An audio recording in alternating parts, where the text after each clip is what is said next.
Hello, everybody. Welcome in. Thank you for thank you for your patience. I had a little bit of technical difficulties here getting things set up, but we're ready to go. I have Julia on the line right now, and I have my coffee to keep me going for as long as we need to, which is great. For those of you who don't know who Julia Minamata is, she is working on a game called The Crimson Diamond, which I'm very excited about. It's an EGA text adventure. Well, is that right? Parser adventure game, and it looks beautiful.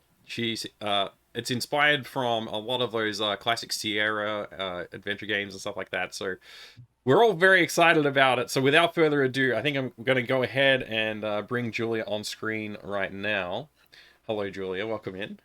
Hello, hello. Thanks for having me. You want to tell us a little bit about the Crimson Diamond, and then we'll take a look at the trailer.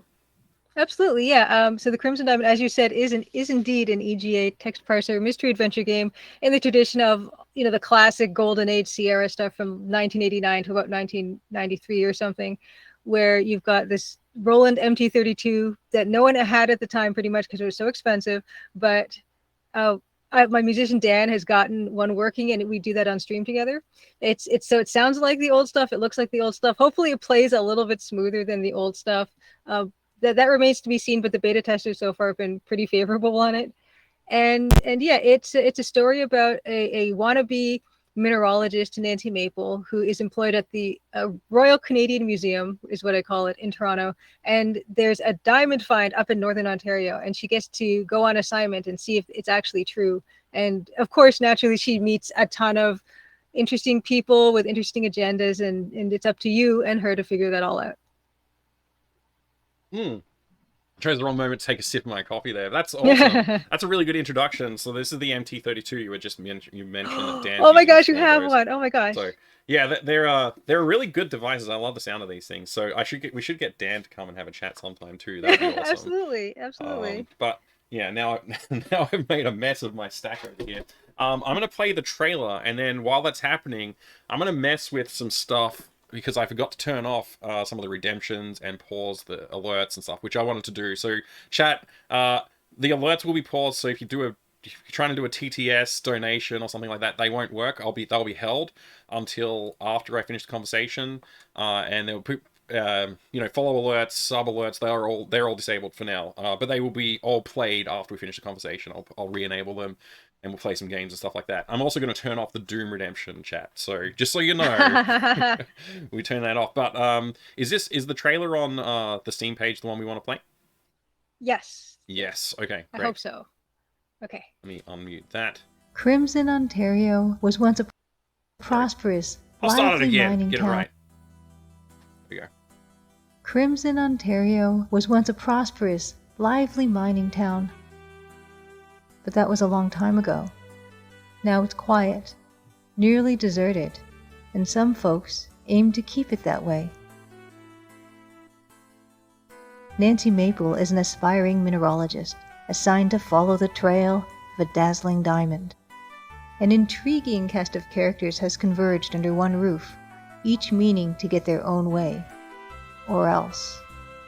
Will Nancy untangle the mysteries and machinations before it's too late? Will the sleepy town of Crimson shine once more? Find out in The Crimson Diamond, an upcoming adventure game by Julia Minamata. The Crimson Diamond demo is available on Steam and itch.io for Windows PC and Mac OS. Beautiful. Good intro. So the inspiration from this, to me, I can see a couple of pretty strong inspirations already. Do you want to talk a little about your inspirations for this? Of course, yeah. Definitely one of my major inspirations, not just in the art style and the music and the heroine, but also, of course, it being a mystery, is the Colonel's Bequest. It's huge for me. When I was growing up, it was the one that scared me. It was the one that intrigued me the most. It's the genre that I like in terms of shows and movies and books to read. I just love mystery stuff. And it definitely, for me, the setting also was a huge deal because it was this beautiful old house that was kind of run down, and it was a lot different from the fantasy settings and the sci-fi stuff that we'd gotten so used to seeing. It it just was so compelling because it was like, this looks real to me. This is the real world. I mean, it's EGA. It's cute to say that now, but yeah, Yeah. it was grounded in a reality, and the quality of the art by Douglas Herring was, it's, to me, it's still the best looking SCI Zero Sierra game that they ever did.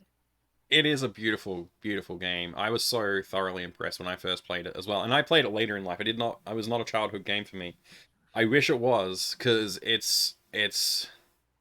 to me, it's one of the best that Sierra's ever made. In terms of the Wow. graphics are great, and like I Yes. love the EGA art, but like I want to say, I don't know. I put out a YouTube video at the start of this week, Hmm. which I basically uh, just spat out all the things that I could think of to talk about, like why I like this game, why I think it's important. And it wasn't like a thesis; it was more of just like a stream of consciousness of me talking about not Crimson Diamond, about Colonel's Bequest, and it's just like there's so many layers to it. That's what I like about it. You can replay that game so many times because of the way that there's like a plot that you're working through the flow of that whole story, but there's so much stuff there to uncover. And if you don't uncover it between scenes, like once you make progress to the next act, you don't get to go back and rediscover that. You have to play through the story again and do a little bit better, like sort of apply the things that you might have learned further on down the line to go, oh, maybe if I try this next time. Hmm. And like the fact that you're thinking maybe if I try this next time, to me is like one of the deepest parts of like why that game is as awesome as it is. Like it's very, very cool. Yeah, so I think, Yeah. oh, go on, yeah. Oh no, Your that thoughts. aspect that you just mentioned about the game design of it is, yeah, something I didn't mention, but yeah, it's a totally different approach from something like King's Quest or Space Quest, where you can just get stuck and you can't proceed. With Colonel's Bequest, you can just bumble through the game and get to an ending, which is something that I don't know if they had done up to that point, but it was definitely more focused on the story than actual puzzle solving. Mm-hmm. And I think that's it's a fantastic approach. And it's kind of a more modern approach in a way. Um, Yeah. what I'd also say is that I actually really appreciate the fact that you never played this as a kid and you don't have the nostalgia goggles on your face. You can actually look at it and play it in approach and appreciate it for what it is. Even now, even having the benefit of played probably hundreds of games in the interim, it's Mm-hmm. nice to know that that game is still something people that stands out for people, even if you didn't play it at the time. Yeah, yeah. I mean, like I said, for me, it's like one of those games that has like a lot of general appeal in terms of like replayability. And I know there's like some people don't like it, and I get that, but like it is a story focused game. It's telling a story. It's literally called a play by Roberta Williams. Like that's what it says on the Mm-hmm. front of the box, and or is it on the front of the manual? It says it somewhere. It's very prominently placed, and like to me that idea still hasn't really been fully explored. I haven't played any modern point and click adventures that really follow that line of thinking. It seems to me a lot of them will follow the more principles from the Lucas side of things, where it's like, Mm-hmm. Mm-hmm. oh, you got to make sure that the graph for your game makes sure that you can't progress past this area. If you're not going to Yeah. get back, then you need to be very careful about like not soft locking the player. Which is, I agree, soft locks suck. We shouldn't have them. I love that philosophy, but I also think there's something special about letting the player miss stuff and still finish the game. Like I think that's cool, and I think there's a gem there that I think could be really polished up a lot. I Like, guess in a way that Colonel's Bequest really kind of doesn't have soft locks almost because mm, you have these deaths and everything, so that's not a soft lock because you died, but you can get to the end and not be stuck. You can stumble onto a scene or look at something and then have that clock progress. yeah, Um, yeah. The Colonel's Bequest is like this. I'm just gonna bring up some images of the Colonel's Bequest down here mhm. below us. Not that people will be able to see them clearly, but um, it's it is special, and it's obviously a huge inspiration to what you've done. But I noticed over the months, and I don't know if you've written about this or talked about this somewhere else, but over the months, I've noticed watching your streams and like looking at the game screenshots and things like that. There seems to be another inspiration, which it kind of occurred to me recently. It's sort of like I'm pretty sure about this now. I'd thought about it, but I wasn't really sure about it until I was looking at the billiard table in the background again. I was like, Mhm. Oh yeah. is there some link between this and Clue? Yes, I knew where you're going with this, and Yeah. I actually have my clue board here with me Ooh. to show you. Yeah. And it was Clue. It was Clue in North America as well. And yeah, absolutely. When I started the game, I was just kind of making rooms here and there just to practice making pixel art rooms. And of course, the Colonel's Bequest having the best looking pixel art rooms, I started with that. But yeah, I wanted to make other types of rooms, not just like bedrooms. And I made a kitchen. I definitely looked at the clue board. There's a conservatory in my game with a yellow and green tiled floor, and that's because of the conservatory in Clue. There is a study in Clue.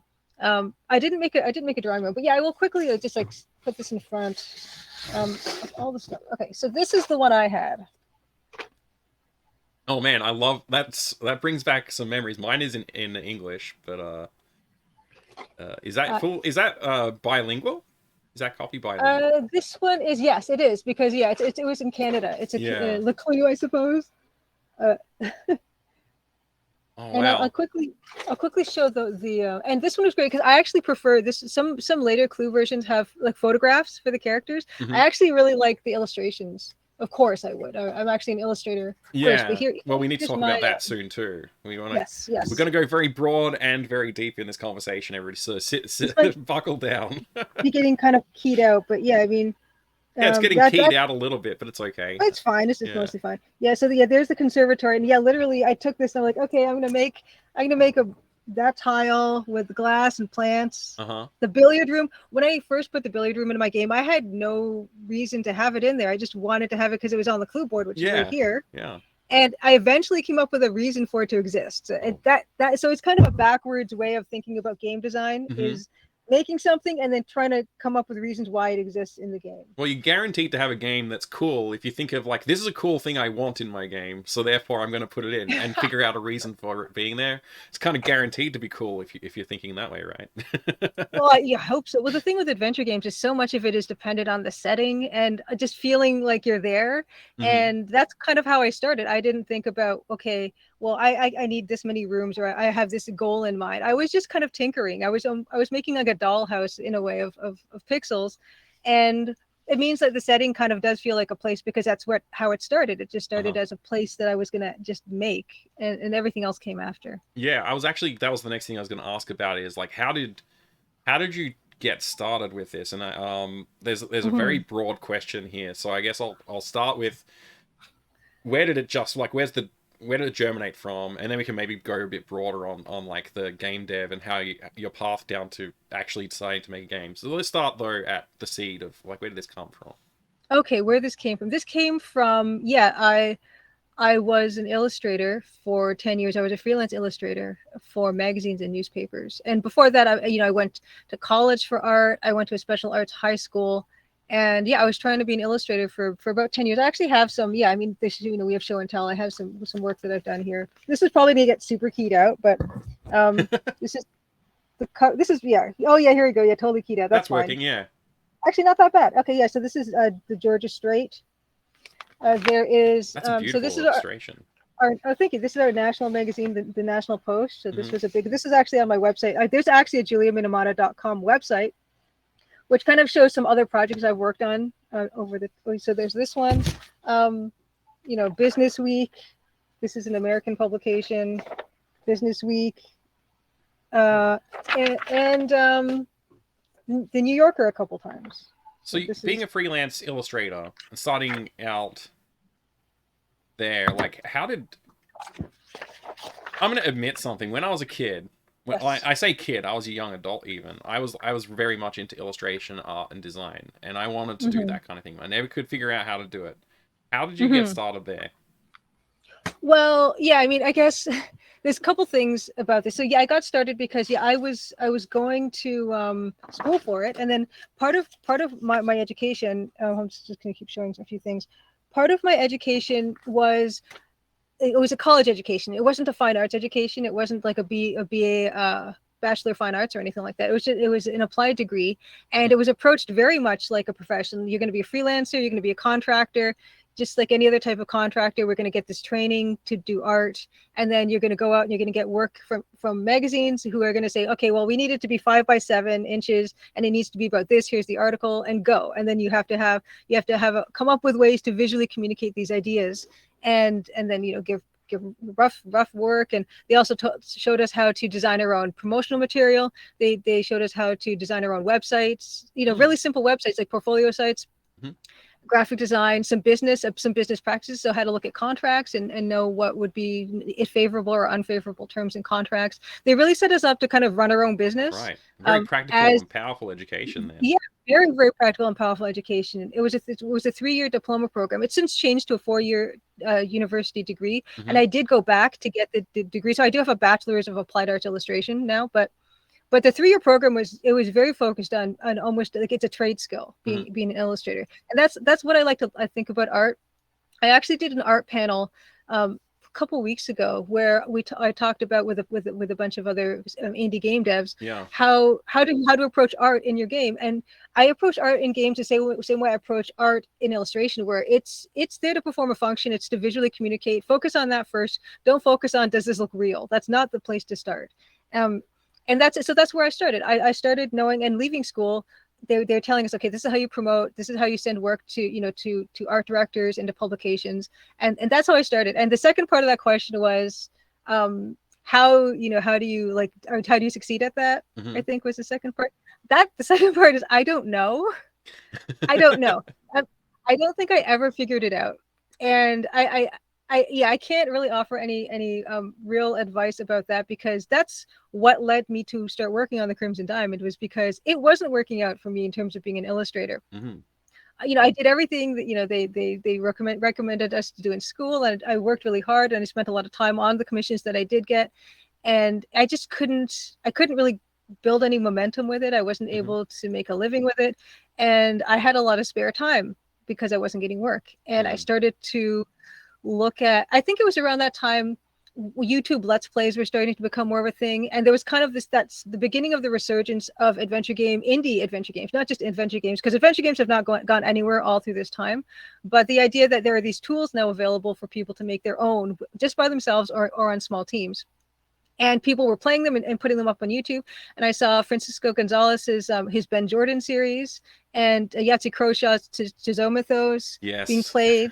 Yeah. And I saw this. I said, wow, they're both used Adventure Game Studio. And I thought, well, this looks really achievable. This looks like, these guys are just sitting there and doing this all by themselves, and they're making this whole game. And that was amazing to me. Yeah. And I started to look into making pixel art and looking at Colonel's Bequest and other games, and figuring out how to do that. And that's kind of how it did start, just building those rooms gradually and starting to teach myself Adventure Game Studio slowly. Just, okay, well, how do I put games, how do I put rooms in the game? How do I animate stuff? Just as I went, I learned stuff bit by bit until I could eventually figure out how to make something that actually did kind of play and feel like a game. And when you were talking about your not being able to really make it, that was like the frequency of the jobs that you were taking, or was it you weren't able to land a contract that could pay enough to cover the bills? Like, was it a bit of both, perhaps? Yeah, the thing is, I specialized in editorial illustration, which was magazine and newspaper. The reasoning for me was, those jobs are really small, and they don't pay very much, but because they don't last very long, they're only on the, they're only visible as long as they're on the newsstand. I did a lot of work for, this is our national news magazine, Maclean's. I did an illustration a month for them for about 8 years. I've done dozens of these things. This type of thing, this graphic treatment of like a Canadian, just a regular Canadian person. And so, I did dozens of these things, but you're not making very much money. This is an original on these things. But the idea is, okay, well, I can get my foot in the door because art directors will give me a chance. And then maybe that can lead to, book stuff, or advertising was the big one. And I never did make that jump. And you're constantly scrounging for like contracts, or some of the McLean stuff was sometimes the next day turnaround type of a thing. Right. And then you get a bit of money, and it building up, doing enough of those contracts is really hard to do when you're constantly hustling. It's not like over a longer period of time. Yeah. and add to that fact is I worked really slowly, and I still work kind of slowly with illustration, and that's also a problem because time is money, and you're going to get $300 for something, but you're spending 10, 20 hours on it, and it just doesn't really make sense. I thought I could make it work, and I couldn't make it work, unfortunately. And it's just it was a matter of like, the word pivot, like pivoting to something else, and then kind of immediately finding that this other thing that you're trying is getting more of a reception and more attention, and more people are interested in it. And so that part was super motivating to let me continue working on the game to this point. Yeah, so even with a monthly, like you almost had a monthly, almost guaranteed work with that magazine, basically, and even that still wasn't enough to keep the door open. No, not at all. Like that was a monthly thing I would do. They would have one every week. And it was, but I did one once a month or something. But yeah, that was like $300 a month. And then, you have, a bunch of other stuff that you'd need to do to make up whatever else money you'd need to live on per month. Yeah. Not to mention, of course, everyone knows that the decline of print publication, and that's probably all over the world, but probably, especially North America, I suppose, that magazines, their budgets went lower and lower, advertising revenue went down because everything started to go online and people weren't subscribing as much, and the budgets for things would be stagnant. They'd be stagnant for decades, and art departments would get gutted, and a lot of places stopped even having an art director, and they just had whoever was editor to just kind of have to do like basically 2 or 3 jobs at once. And I just think part of it, I think, is timing, or was timing for me. I graduated from college, ultimately graduated from college in 2008, which was the start of a recession in North America. Yeah, that's rough timing. Yeah, that was not good. So there's a lot. I mean, I'm not going to blame it on all the, there's so many factors that go into not being able to succeed at something, I think. And like I said, it's a complicated question that I still don't have the answer to. Yeah, right. I mean, so I won't dwell on this, but I studied multimedia design as part of my degree that I was working on, because when I was studying, there was no like, this is how you become a game dev sort of thing to study. So I did computer science, and I did a little bit of electrical engineering, and I dropped that because I was like, okay, I don't think I'm going to be an electrical engineer. So I dropped that and focused more on the software side of things. But I was always like into illustration and 3D modeling. So I went down that path. I was like, okay, maybe I'll pick up some of these illustration classes and stuff like that. But I just could never find a way to move into that industry. Like I got a few I did contracting for like a year or two after like while I was studying and after I finished school and stuff like that. But I could never really land consistent contracts for anything like software development or yeah, it was rough. That's the tricky part. But honestly, I still use things I learned in college every day in my work. How to build a simple website, how to do graphic design for your postcards and your promotion material or posters or anything. I started up, I have a Society 6 store for the Crimson Diamond, but I have another Society 6 store, which was for my illustration work, for my, I did some patterns, I did some other graphics and things like that. And I know how to do that because of, having done it for this other profession that I had attempted. Not to mention, the Crimson Diamond started as an art project. It's very visual, and so much of indie games is being able to catch people's eye. Yeah. And I wouldn't be able to do that if I didn't have the training that I have. So it has been, no regrets about, choosing to do art in school, really, because it has served me well. So the application of like what you studied and what you learned to going into the Crimson Diamond, it wasn't called the Crimson Diamond yet. You didn't have a game in mind. You weren't like, I'm going to make a game. You're just like, oh, this is a fun thing to try. Yeah. And you started with the rooms or characters? The rooms. Yeah, the first room I made that is in the game right now is the kitchen. And it was something that I made a first room, but it's not in the game because the scale was all off, because I didn't have a sprite to compare the counter heights to, or things like that, the cupboards and things. And that's where the sprite came from. That's where the Nancy Maple sprite came from, is this idea, I want to make a room, but I need to have something to scale. And then I just kind of put her together pretty quickly. I didn't really think too hard about what she looked like. So my first inclination was, okay, let's just make something that kind of looks like Laura Bow, because we just need something to stand there. Yeah, she's a great character. I love her walk cycle, like with her hands like all prim and the way she got her heels on. Or are they Yeah, flats? Is she wearing flats? I can't remember. she's wearing flats. Yeah. She's wearing flats, Yeah. like kind of ballet flats or something. Yeah. But yeah, I mean, her coloring is, yeah, she's got, the primary colors, and she's got like a bright pop of color, Hmm. for her scarf and things like that. And yeah, that was all not stuff I thought super hard on. But yeah, the rooms were totally first, and it.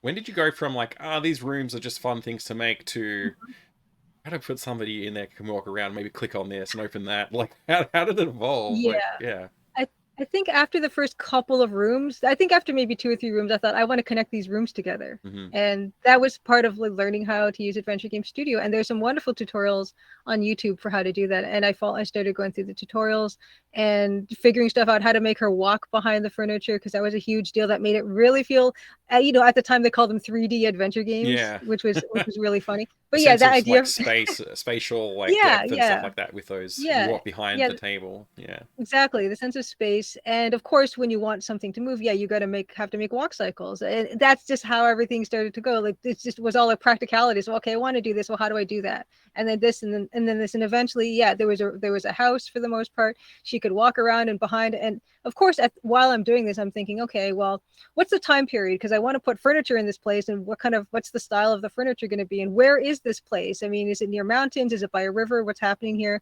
Why does this exist? And slowly, the idea of what the setting was based on the house I was creating started to happen, because I'm like, yeah, I wanted to have explanation for some of these things. Hmm. And you, just to like roll back a little bit, you were talking about your art degree sort of helping, your degree helping with the Mm-hmm. stuff you're doing even to this day. I assume when you like started looking at the Colonel's Bequest graphics, or perhaps other games as well, maybe there are other games that you want to mention, but you would go in there and you'd look at the artwork and the background you have in art. Did that help you analyze like techniques and like the form of what you're seeing to like interpret how you were going to approach your creations? I'm sure that it did, because I guess it's a way of kind of, yeah, breaking down something, analyzing something. I actually did an exercise early on when I started streaming, looking at adventure game backgrounds and breaking down like what kind of perspective was happening in these things, because part of building these rooms and having a certain view is, well, what kind of perspective is going on, like what are the vanishing points, and how am I going to construct this? And I actually realized something really important, which was there is no real perspective in these games. Everything is really faked and Mm-hmm. inaccurate, and it's not something I'd ever thought about ever until I actually started taking a close look at it, which worked for me because I didn't ever really like those classes anyway in school. I like the idea of being able to kind of fake the feeling of it and kind of get it to look comfortable, but Mm-hmm. maybe it doesn't hold up to scrutiny. And yeah, in terms of games beyond the Colonel's Bequest, of course, I love just about any EGA game. I love Quest for Glory 2 Trial by Fire. I think that's a beautiful game too. Mm-hmm. I love Conquest of Camelot is also wonderful. I love The Secret of Monkey Island, the EGA version. I think it's a spectacularly It is gorgeous gorgeous, game. yeah. Yeah, and actually when I stream on Tuesdays, I've been streaming EGA adventure games. I've streamed Indiana Jones and the Last Crusade EGA. I streamed Last Half of Darkness. I streamed Personal Nightmare. Oh my gosh, which was a personal nightmare. I'm currently I I'm haven't currently finished that game you yet. have you have played it? I played a little bit of it, yeah. Oh my goodness. Oh my god. Yeah, that's a toughie. Just even to move around, because the way that the first person camera works is, Mm-hmm. anyway. Mortville Manor is what I'm currently playing, and it's so amazing to see how it's a 16 color EGA palette, how that palette is approached, and how problems are solved visually with that, and how different those problem solving techniques are with different artists. Mm-hmm. It's completely compelling to me to see that, and I learn a lot every time I play these games. Mm. Yeah. Yeah. Are you going to branch out to more of those less adventure gamey sort of EGA titles that are out there as well? Well, at the moment, I have a point redemption on my channel for playing Biomenace for 10 minutes, and I've been loving that. I'm terrible at platform games. That's one of the reasons I really gravitated toward adventure games. Is I'm not good Mm-hmm. at platform games at all. That's been a wonderful experience too. I still want to really, for my own purposes and for my own enjoyment, to continue to explore the adventure games, especially the ones I didn't play back in the day, especially ones I didn't even know about until people recommended them to me. Mm-hmm. Because not only is it interesting from a visual perspective, but from a game design perspective, you get to see, ooh, this is really annoying to have to deal with this. I'm going to make sure that I don't do that same thing. Or this is really amazing that they did this and other things, and I want to kind of tuck that away for myself and use that at some point. It's an education altogether. I have to ask you this: Mortville Manor. Yeah. creating an insane. Well, no, it's very clever. A clever matrix, like you've been doing. How do you feel about that from a gamer's perspective? It shouldn't be necessary. You shouldn't have to do that. And also, just the rooms are full of these, items, and I've just been trying to keep track of where all the items are and everything, and just you get kicked out of the manor if you don't do something properly at a certain point or something. I don't know what's going on with that game. I actually last week when I played it, there was a test of knowledge section where it wouldn't let you proceed until you finished a quiz correctly, and all the answers had to be correct. And I've been keeping very meticulous notes in a spreadsheet about what people think about everything and all the different characters, and I could not answer the questions properly.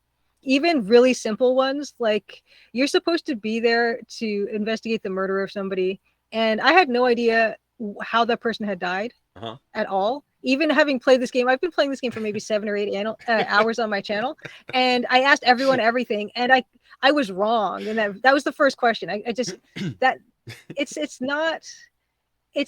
honestly not. I don't think, in my personal opinion, I don't think it's a good way to go about it.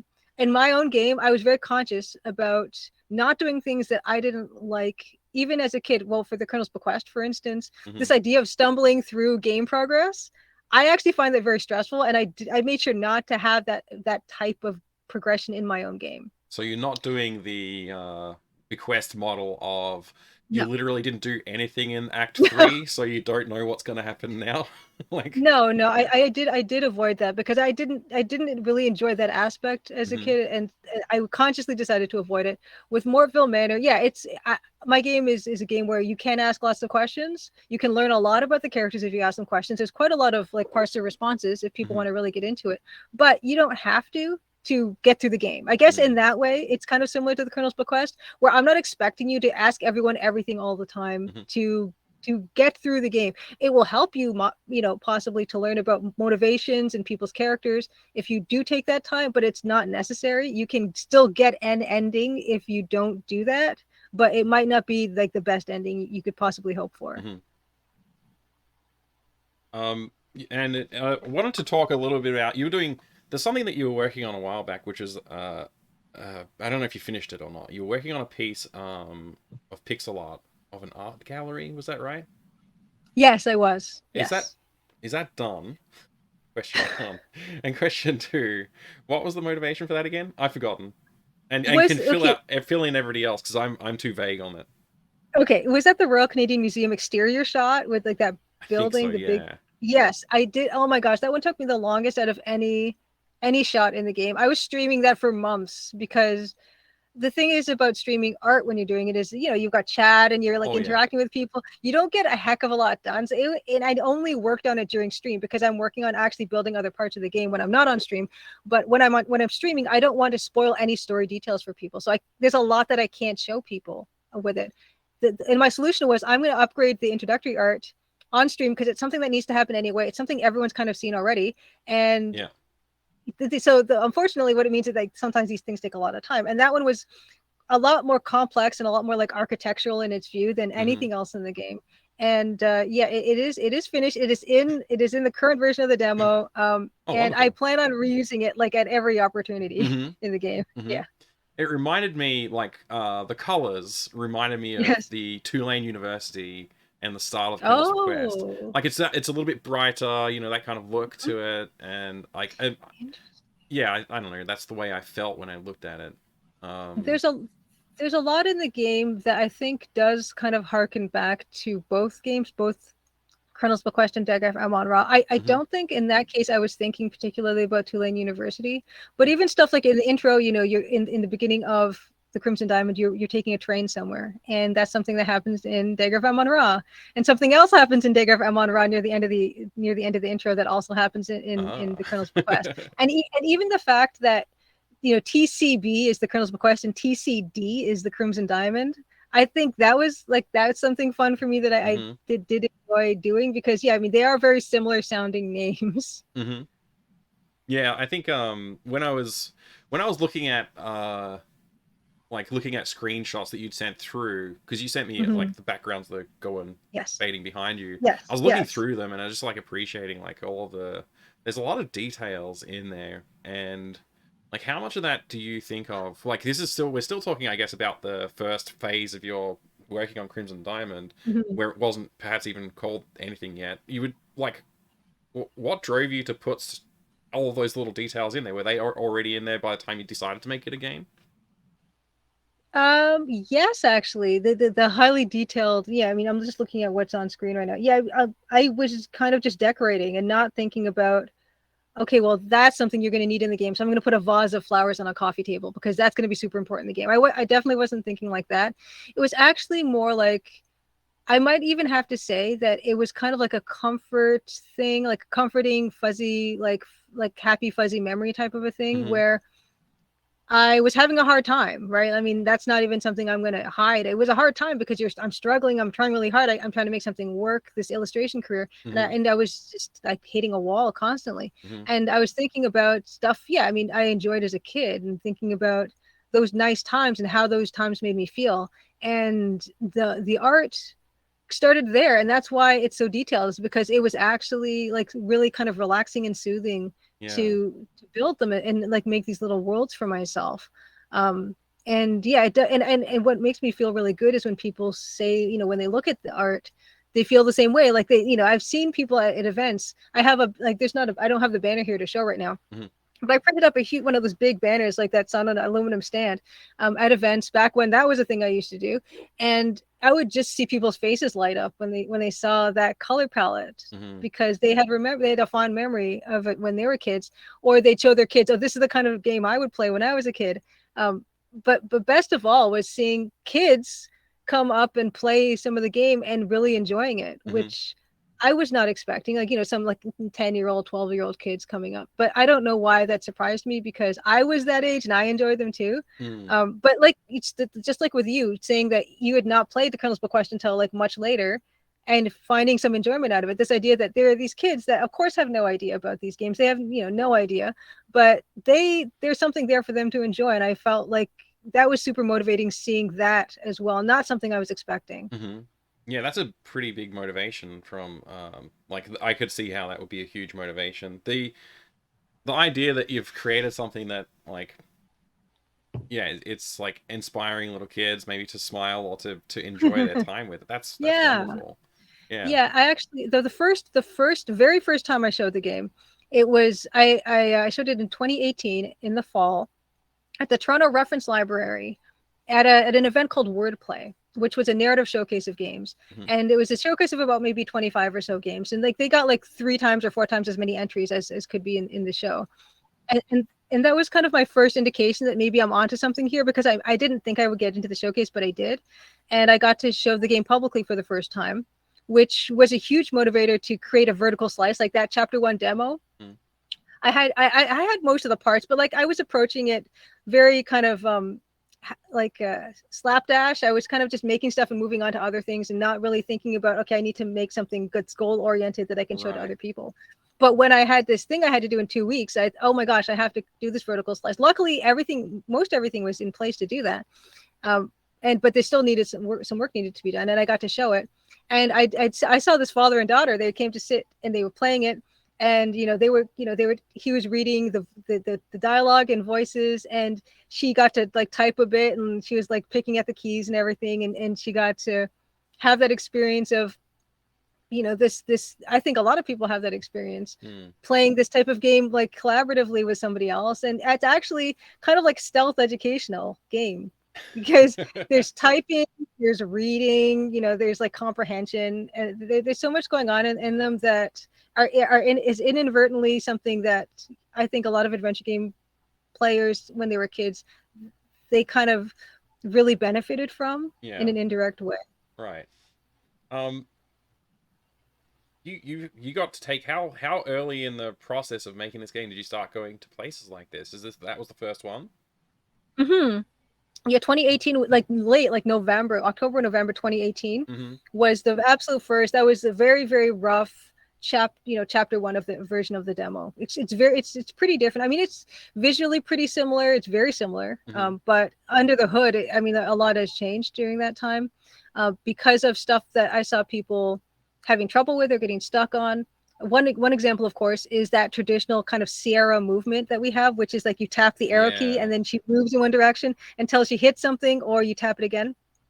That used to be the default for the game because, of course, it would, because it's a Sierra game or based on Sierra games. Right. But when I watched people play it at events, this is not how people move in games anymore at all.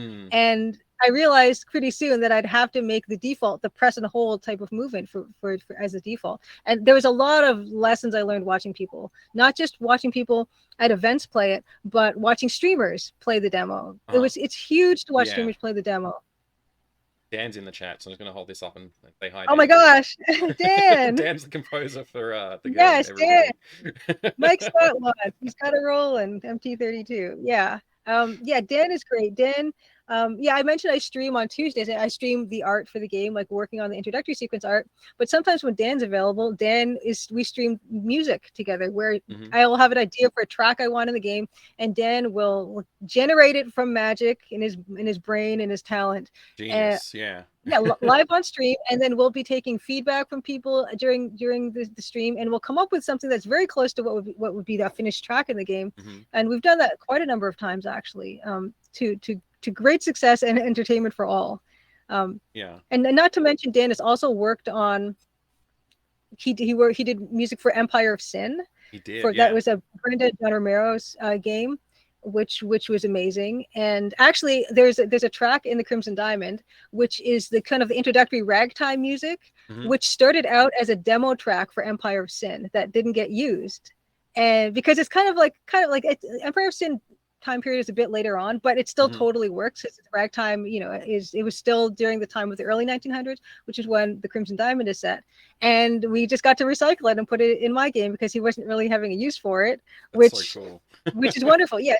So Dan, with Brenda Romero and John Romero, and then also Dan also did music for the Colossal Cave Adventure trailers, the very first set of trailers that were done. He got to do that. And that was amazing because Dan's a huge adventure game fan. And the fact, he was so happy to get to work with Roberta and Ken on that as well. And just having that connection because I love the Colonel's Bequest. I really respect Roberta Williams and Ken Williams as trailblazers in the industry. And knowing that he has that connection with them is amazing. Not to mention another cool thing that happened recently was Ken and Roberta were on a GOG stream with Kilgore Trout. And someone in the chat asked if she had heard about the Crimson Diamond. And she said, "Oh yeah, I've heard of it. A lot of people are telling me about it, and somebody, maybe I might check that out or something." So the fact that it came out of her mouth, that's really cool. I really hope that she does play it. That'd be really cool to see. It'd be cool to see her reach out to you as a fan and say, I loved your game. Oh my gosh, I want to put that on. There's not going to be a box, but I would love to put that on the box or somewhere. I would love there to be a box, and I will make it myself if I have to. Me too. Well, I mean, I do plan on making key art for the game that would be box art because right now I don't really have. That's another thing that I haven't done for the game, but it's one of those peripheral things where I'm just trying to concentrate a lot on finishing the game this year, hopefully. But so much has to be done because if you're the only one working on it, but of course Dan's working on the music. But if you're the only one, you just have to kind of let things slide, some things, and just decide what's the priority because there's always going to be something to do. Yeah, there's so much to do. I can't imagine I mean I can, but it's a lot. There's a lot there. But the benefit of that, honestly, is that I get to experience being creative in so many different ways, and more than just being an illustrator, which was the visual part of it, and the fact that it does persist. A lot of my work, Maclean's, it would be on a newsstand for a week. The New Yorker also probably a week. Some things would be up for a month, and then it's gone, and it doesn't exist anymore. But the Crimson Diamond kind of it's going to be around. It's going to be something that's going to be in the internet for basically forever. And this creative outlet it's not just art, it's also game design, it's also writing dialogue for the characters, of writing a story, stuff that I've enjoyed as a kid, but I never really got to do it in a way that could be experienced by so many people, and Mm-hmm. combining all those things together to make one thing has been such a wonderful experience, and it's super enriching in that I can have that way of being able to express myself more completely. Yeah. So we were talking about where did we leave? Where was the last like branch that we left off at? We were talking about the genesis from art to game, and Yeah. there's like a really big bridge to cross when you're talking about. And you said you went to what's the right word to use here? You weren't too intimidated by the idea of going to the game over the game bridge and starting making the interactive environment. Where did you like start, and like did you talk to people? Like how did you do that? Because I'm sure there's a lot of people who are listening or in the chat that would be Hmm. curious to find out, how do I get started? Yeah, I was not intimidated because of the way I started. I started very, casually and not with any particular goal in mind. One of the first bits of advice that people give first time game developers is do a small game. Do something small, go from beginning to end, finish it. You're going to have that experience, and then going forward you can use that experience to your benefit on future projects. And if I had thought at the beginning that it would become as big as the game is right now in terms of being, it's going to be 7 chapters long, it's going to be 7 to 10 hours long of gameplay, that would have been intimidating. But because I started with absolutely no goal in mind, and I was just kind of like fiddling around with something, that meant there were no stakes. It meant that there were no expectations, and that was a good way for me to start with it, really. So, yeah, in that respect, there was no being intimidated by the scope of what I was going to do. What was the second So you part of weren't that question? intimidated. That's good. That's really good, because I Yeah. think, like especially coming from an illustration background, obviously Mhm. the school set you up with like you're already doing some technology related things with web design or development Yeah. as well. But there is a certain bridge to cross there that I know I've heard other people who are more art focused would say like I don't know Hmm. how to make a game. I don't Oh, know what yes. to do, where to That was go. the second part. Yeah, Yeah. that was the second part of the question. How do you get started?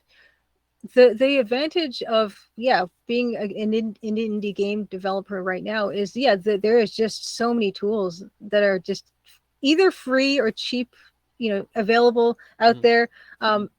Adventure Game Studio was totally key for me because, first of all, like I mentioned earlier, I got to see how it was being used by other people, and I could see what was possible with the engine. And of course, Adventure Game Studio, as the name might imply, is specifically for adventure games, which means a lot of the stuff that I still don't know to this day, and I would not know how to begin to program, like a save and load function, Mm. all that stuff. They was already all there, and it's an integrated design environment type of a programming thing, which is, I Right. think, easier to pick up because everything is organized exactly how you'd want to organize an adventure game, by rooms and characters and animation views and sprites.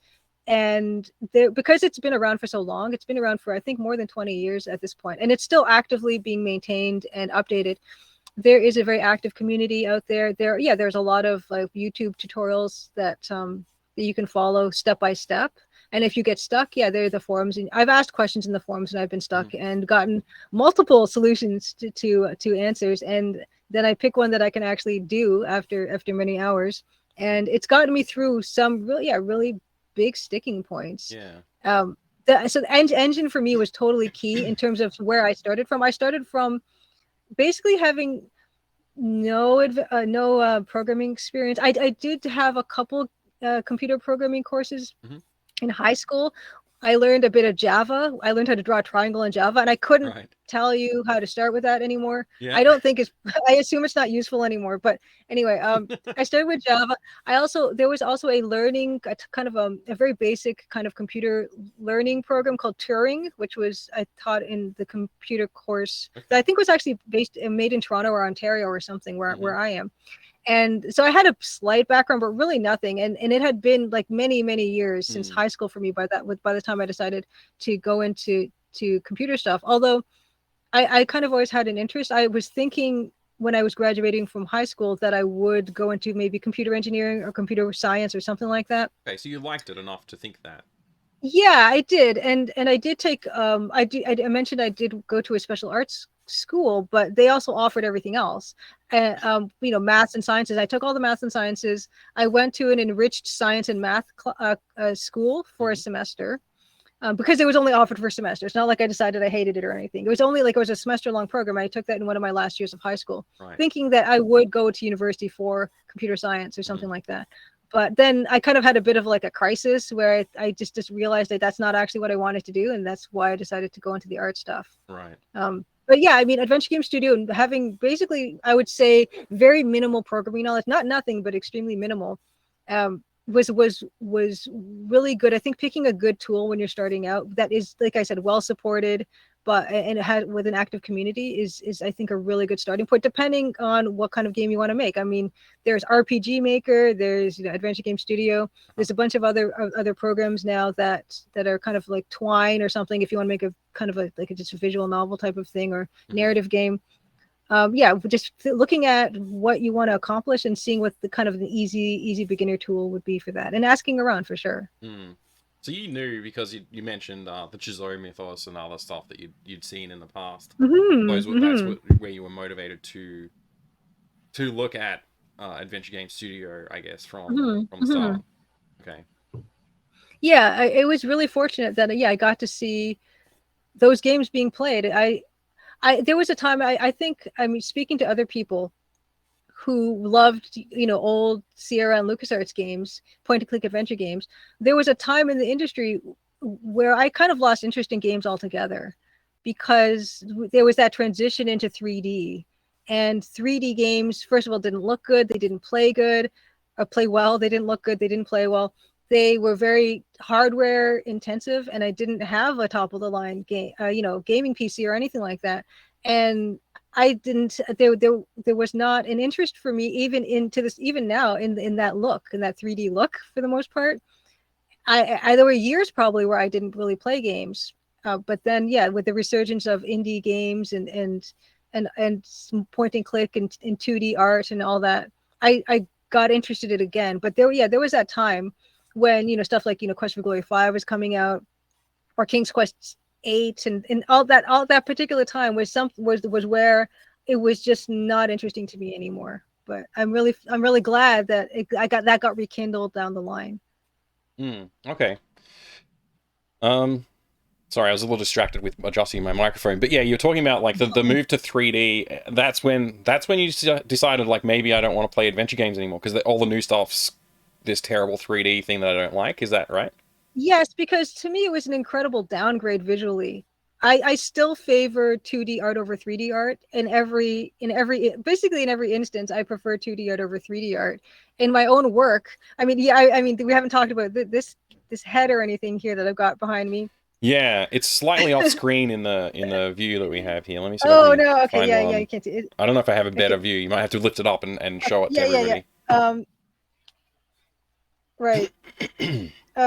I do like 3D art. This is something I made a few years back. This is my first attempt at a bust of a person. Wow. So there she is. And so I love 3D art. I love like physically working in 3D. I kind of always have. The process for that was clay or? Yes, it was. We starting with clay. I took a workshop actually where we were kind of taught from beginning to end. We got a 10-pound block of clay, and we were taught how to the technique of building a bust and hollowing it out. So it's hollow at the bottom too, because you have to fire this thing. And well, it's not hollow now. It's now filled with a filler. But this was hollowed out to about a half an inch all the way through. And I did punch through her face a few times because I was really trying to get it thin. And then you can fill stuff. This is a spray paint. This is like a really beautiful color with a beautiful kind of a finish of a spray paint. That's amazing. But thank you. Yeah, I do. I was an artist first. I do enjoy that aspect. But for me with games, 2D art is always for me what I love to see. What's interesting to me.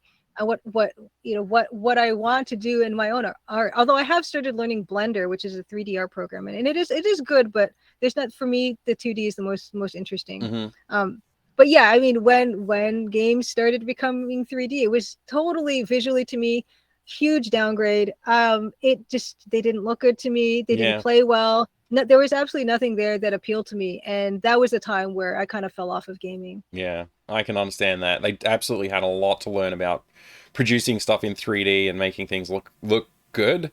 And Mhm. like they were capable of like hitting the right notes occasionally visually with 3D games. I think Mhm. Manny Calvera looks pretty good. Oh From yeah, that's a great example. Yeah. yeah, like that's a pretty nice looking character. Um, but then you've got like Simon the Sorcerer 3D, which is just an insane approach to making 3D I don't even know why they did that. It's just weird. People Um, got excited. I get it. People get excited when there's a new tool to play with, and they're yeah. thinking this is the future and everything. Um, the thing about Grim Fandango, it's a fantastic example of people who are really good about working within those limitations Mm, and making something that, because even stuff like his face, where his face is just like a flat, it's a 2D flat thing that's pasted onto the front of his face. So you didn't yeah. have to deal with weird facial expressions or anything like that. Uh-huh. Super intelligent. Like the art direction is wonderful in that game. The music is amazing in that game. Yeah, a lot going for it. That was a one that I think I even did play back in the day because it was so good, but it was almost like another level over a lot of what other studios were doing. Because everyone was figuring out the tools at the time, and even Hmm. with like the Colonel's Bequest and the old games, they were still figuring out those tools. But with the 3D, I mean, 3D is 4 to 5 times harder to do than a 2D game, I would say. Um, there's so much you have to know about lighting and physics and math and particles, and it's textures. It's really hard, I think, to, well, I mean, it's getting easier nowadays, but it's really hard to make something that is 3D that looks like anything with one or two people, really. And I think that's why, another reason why this surge of indie games was 2D, Hmm. and I'm grateful because that's definitely what I like to Yeah. see. There does seem to be some like fatigue on pixel art platformer games that I've seen like people complaining about. But then Hmm. often I like you look at those pixel art platformers and they're not necessarily following the like what you've done with the Crimson Diamond. It's not the pixel art style that you've gone with is like this very traditional EGA look, which is Mm-hmm. like very high level execution that just like it's undeniably like a really nice looking thing that you've Mm. created. And a lot of these like modern, especially the platformer like low res pixel art platformers, the color choices are all over the place. They don't have great animation. It's just like it's almost well, I don't want to offend anybody, but the execution isn't the same. It's not Mm-hmm. quite there. The level of artistry, I guess, applied to those is not the same. Like, um, yeah, I can see why people would be fatigued by it, and I think that's interesting. I would like to see some more 3D. I would like to see some more 3D Mm. indie stuff, but yeah, I guess there is a lot It's more happening now. now. Yeah. It's, yeah, it's definitely starting to happen Mm. now. So I've worked with a company called Strange Scaffold. I've worked on with two games that have launched in the past few years, Hmm. and they're working on something called El Paso Elsewhere, which there's a trailer and everything out. That is a 3D game, and actually, what's funny is that people are really starting to latch on to this PS1 aesthetic, Hmm. which is super interesting because yeah, it's definitely not what I have fond memories for, but yes, there are people that do, and they're going back to that. And now that the tools are so much easier to use, now smaller teams are making like PS1 or PS2 style games. I think it's fantastic. Yeah, for me, that aesthetic of like the true PS1 aesthetic is something that I Yeah. struggle to admire as much. I like that struggle to admire. Yeah, but Yeah. there is like sometimes you see somebody do it just that well. It's like, oh yeah, Hmm. I they went for that aesthetic, but they hit it at a like a higher level execution, which I Yes, think which is is like Grim necessary. Fandango, same thing, right? Yeah, It's just Grim like that. It's Fandango. just Hmm. I can definitely appreciate something that is like above and beyond in terms of that. Like I mentioned, I'm not crazy about 3D games, partly because yeah, even to this day, I don't have a computer that would really play them well. But something like Return of the Obra Dinn, it's a 3D game, and it's just, of course, it's kind of super up my alley because it is like looking like a pixel art 3D game, and it's Hmm. super like limited colors, only black and white, and that is something to me that transcends like what I don't like. Yeah. Because of the way it's done and how well that it's done. It's the technical application there was like he pursued Lucas Pope. Yeah. Pursued what he saw in his mind until he got it, and it's just like, it's a beautiful game, and it's stunning, yeah. and because it, like you said, it existed in his mind. He didn't really have anything to go by as a guide for that game. It's stunning, and he kind of had to do that on his own, which is I'm a huge fan of Lucas Pope. Yeah, sure. Yeah, I can't recommend that game enough to people if they're looking for something. It's another mystery adventure investigative game. We're trying to solve like what happened to these people. It's like very similar to I guess in theme to a lot of those like older adventures where you're trying to figure out like what happened, why did this person get murdered, and in that case it's like you get to like go back and forth in time and all that kind of stuff as well, which is just like a really like the lucidity to come up with an idea and to execute it the way he did. It's just like extremely talented designer. And coming from Papers, Please and going to do that. It's just exactly. Wow. What I also like about that game is that sometimes I ask myself if a game that's in 3D had to be in 3D. Sometimes I ask that. And with Oberdin, yes, clearly it was a game that works the absolute best in 3D, because what you're looking at is you're looking at these tableaus or these frozen in time, and you're trying to like walk around and you're trying to see every angle and detail and learn about what's going on from moving yourself through that space. And totally works for me that this couldn't have been done in 2D.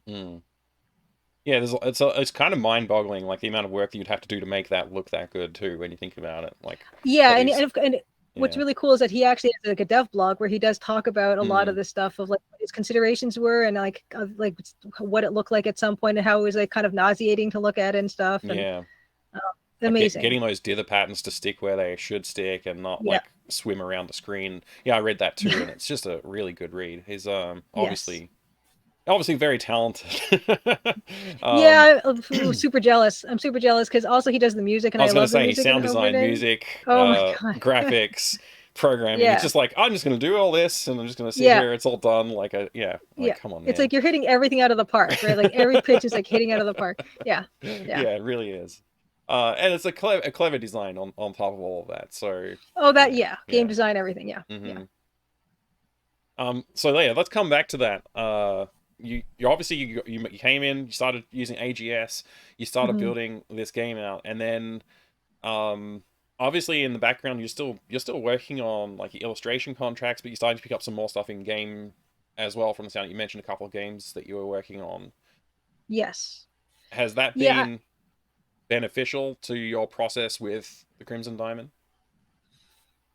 Well, first I kind of did pretty much stop doing illustration contracts. Okay. Altogether, I haven't really done. The last one I've done was a few years ago. Although I've done actually some work, kind of like I've done illustration. I've done EGA portrait commissions, which I do sometimes. I was going to mention that you were in a recent publication last year, right? Oh, was that only last year? It feels like a long time. Oh my gosh! So yeah, the Monkey Island 30th anniversary anthology special edition. You probably did it long before that because they took a long time to produce. Oh sure, yeah. That's probably why I feel that way. Yeah, exactly. Well, good point. Yeah. The EGA portraits of like Ron Gilbert and Tim Schafer and Mark Ferrari. Yeah, that was pretty surreal that I got to do that. So stuff like that. I guess that's considered an illustration contract. Right. I also there's a boutique magazine called Lost in Cult, and I did an illustration in Lost in Cult for their volume 4, I think, and it's in there. And I guess in that way, I guess I kind of separated in my mind, although I shouldn't, this idea of what the illustration contracts were and the game stuff. But those were pretty much illustration contracts done in kind of more like game art for me, kind of a look. The Lost in Cult one was like a Final Fantasy / Yacht Club Games like interview thing. And I don't know if I can look this up. Is that something I can look up? Sorry. Hold on. Let's see. Maybe I can get somebody in the chat can look it up and send it through. Lost in Cult Volume 4. Okay. Let's let them do it. Okay, that's good. I like that. Okay. Yeah, so I was trying to pull up some portraits that you illustrated on the but yeah, you can see the anthology book. I've shown it on the stream before for people who are interested. Okay, yeah, sure. Yeah, I guess so. Yeah, I guess in fact I have done illustration contracts in the meantime, and yeah, the other games. So one of them was Space Warlord Organ Trading Simulator, which actually I have. This is gonna get super keyed out. This is super green, but yeah, there's Oh, this. it's working. It's working. Okay, cool, Yeah. great. You did a great job with the multiple chroma keys, which we haven't even talked about. But there's like 4 chroma keys to make that background work. Okay, yeah. So what's great about this physical edition of Space Warlord is it actually has. Okay, that's getting keyed a bit more. Yeah. Yeah. Well, it's okay. It's all good. Some of this won't be maybe. This organ port. Okay, that's not bad. That's not working. bad. Mm-hmm. Kinda. Yeah. So you can see all these. So these were like 2-color, very like these were 25 by 25 pixel organ illustrations. So that's awesome. in this. What platform is this for? That was a Switch version, was it? No, yeah, that was the Switch version. Of course, there you can get it for PC and Switch. I think that those are the 2 platforms. There's that, and then there's also like a little Chad Shakespeare holographic sticker. Yeah, so that was another piece of mine. But yeah, I mean, doing this, it's kind of funny because this game came out in, I don't know, was it 2021? This came out, and I guess right now the time really flies. Couple of years already. But the look of it and the look, so the game art that I did for it still looks like super retro. It's actually even more retro than the Crimson Diamond stuff. Like lower resolution, 2 colors only, and it was a super fun thing to do for sure. And it seems to be a game that people enjoy playing. Although I don't know if it really has helped me in my own work necessarily, in terms of that, but it has been valuable for another reason. I'll circle back to that. But yeah, in terms of like, there's Witch Strandings, which if you go to if you just Google my name, Julia Minamata, you'll find like there's a landing page where I have like Crimson Diamond, a link to Crimson Diamond, a link to my illustration portfolio from like way back in the day. I've got a link to Space Warlord Organ Trading Simulator. On your website? There's a link, on juliaminamata.com, okay. which we didn't even have that talk already. about. Sorry. Yeah, and yes, Witch Strandings, which also came out, I guess, like last year. That one came out, which I also did pixel art for. And exactly. And then the other one, the yellow dog, that's Recommendation Dog, that came out on Playdate just, I guess, last month for their debut of their Playdate catalog, which is their on unit. Actually, I have one right here. Their on unit game store. So there it is. So the Playdate's definitely worth picking up then, for people wondering. I love it. I love it a lot because if you have those like fun memories of like liquid crystal displays or old school Game Boy, it's not even good because of that aspect. It's also good because Panic has done a really good job of supporting game developers where you can just make a game and it can sideload on the Playdate, and they have almost nothing to do with that. There's like a separate store on Itch.io that they're not even, they're not connected to. Now there's catalog, and you might want to try to apply to get your game on catalog, but that's not necessary. You can still sell Playdate games, and people can buy them and sideload them on your unit without going through any type of approval process with Playdate. They've tried to keep it pretty open, and which I very much respect. Commendable, yeah. Yeah, and there's like tons of games that are, there's adventure type of games which I really enjoy.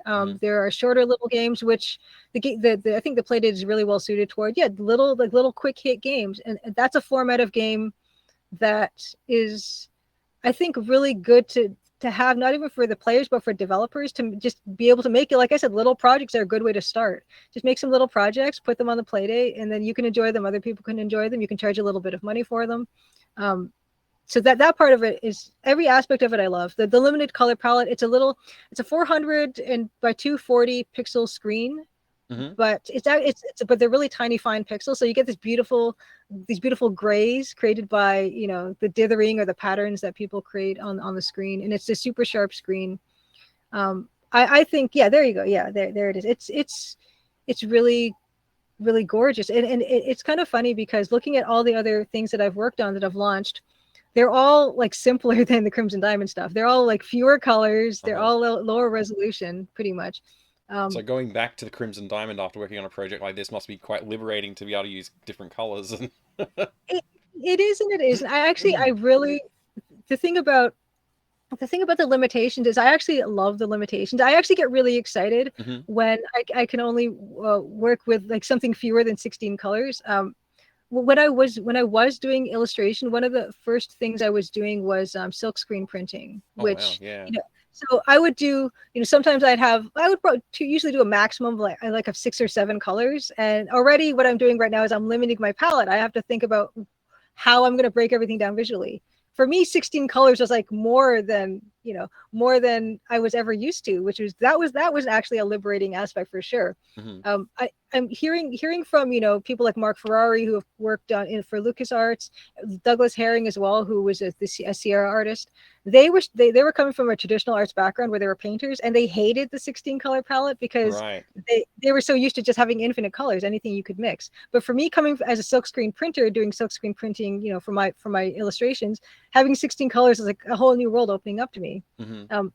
But the idea of like cutting back on that even more and creating something that's just like black and white or green and black or something like that is really exciting to me. I actually don't think I want to work too much in a palette that's more than 16 colors. Too many colors to think about when you've got too many colors. It's too many choices. 32, and no thanks. 16 please. Oh my goodness. Yeah, it's too many. I actually really I love that limitation because, like I said, I play these EGA games on my channel, and I got to see how, okay, well, we have 16 colors. They're the same 16 colors. Everyone's working with the same tools. How do we make something look a certain way, or how do we give an effect, or that part excites me, seeing that problem solving happening with different people who come up with those different solutions. Wow. Yeah, I think looking through like all of the varied art that you've worked on, like with those limitations and stuff like that, it's I guess the restriction is like a really good way to like know that you've got these limitations to work within, and therefore you just sort of put your effort into getting that to look right, I guess. But and like, did you ever, like, coming from like looking through the artwork in your portfolio, there's a lot of like very smooth like bold line work and stuff like that, and like primary colors, like, or like really solid colors and stuff like that. So, but like, I mean, I guess even here I'm looking at this and there's like very clear palette choices with limited color choices there as well. Exactly. So maybe that answers the question where I was going with. But I was going to say, coming from this, going to that originally, did you find that originally restricting at all? Or? Not really, because like you said, I kind of gravitated toward bright colors and limited color palettes anyway. Actually, I find pixel art easier to do than traditional art. And I think a lot of people feel that way. And I think a lot of people, it's a really good starting point to doing other types of art, because what the best thing about pixel art would be starting out is how relatively easy it is to learn from, because it's all done in a grid. Everything is set up in a grid. And you can break it down to, okay, well, here's the grid, and I can superimpose this grid on top of this art. So I see exactly how things are being done. There's nothing blurry. There's nothing being blended. Every pixel is discrete. And I can just look at this and I can say, okay, well, this is what's being used for here, and this is what's being used here. And then you can start playing with it. You can start changing different colors. You can start making things bigger or smaller. One of the first steps actually that they teach you in terms of like duplicating art that's like from a photograph or from real life, to get things all lined up properly, is they say, superimpose a grid on this, and then you can learn from it. But with pixel art, the grid already exists, and that's kind of already done for you.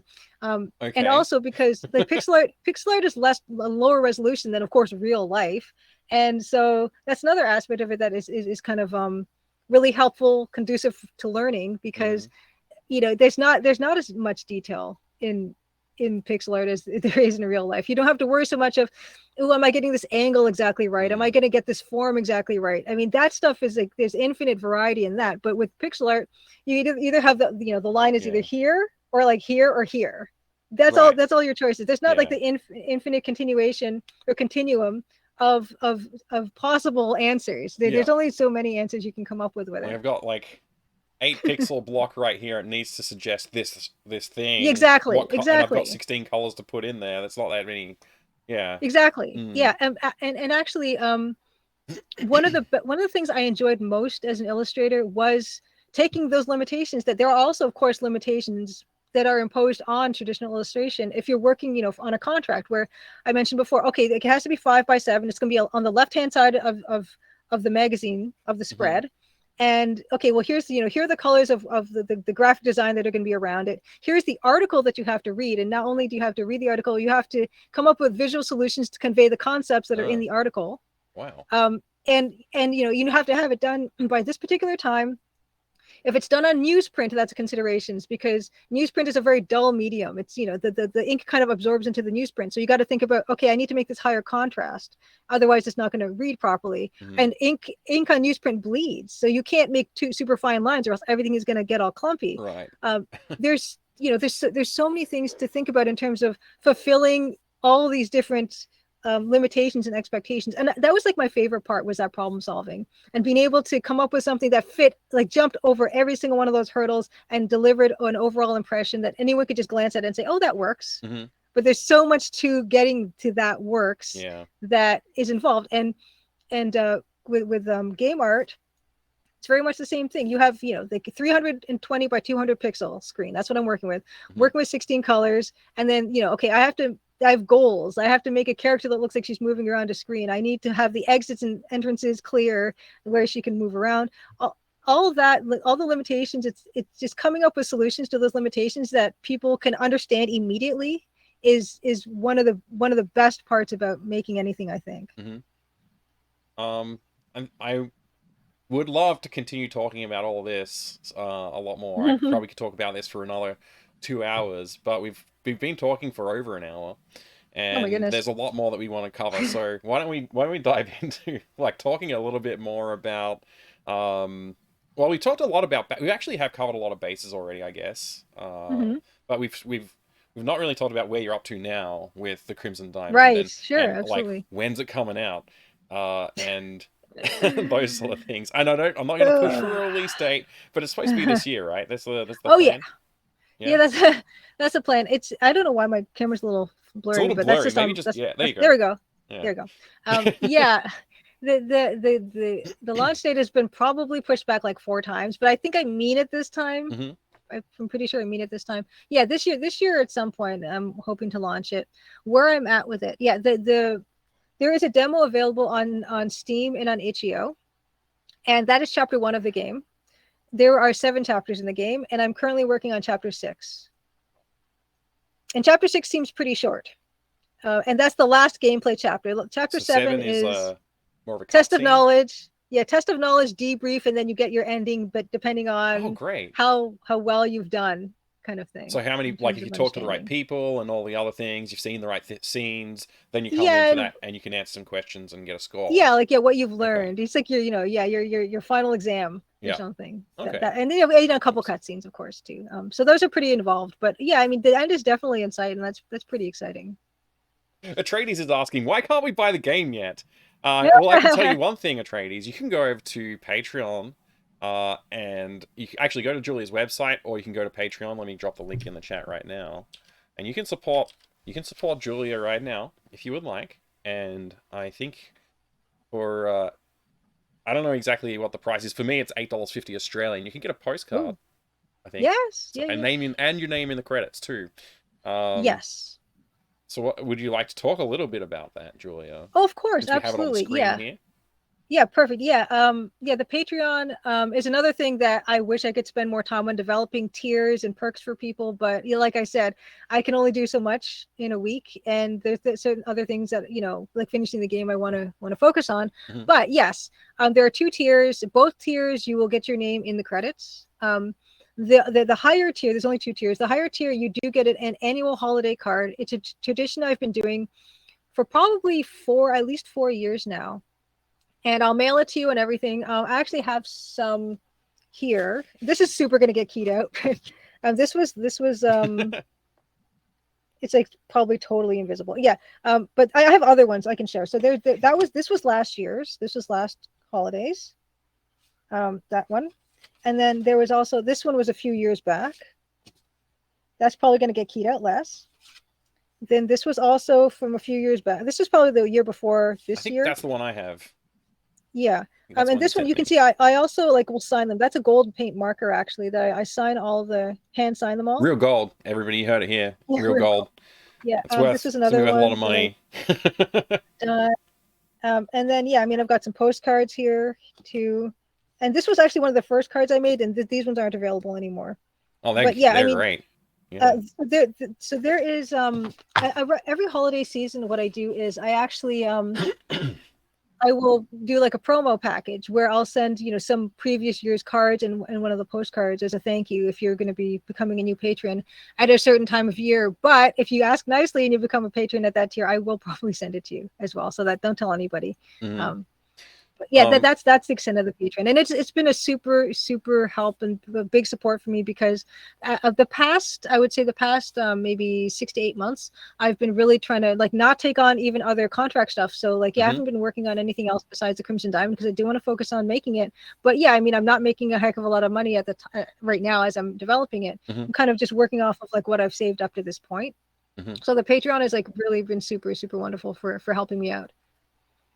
And if people are interested in getting a beautiful print of your pixel art from, they can go to Society 6 to pick one up, right?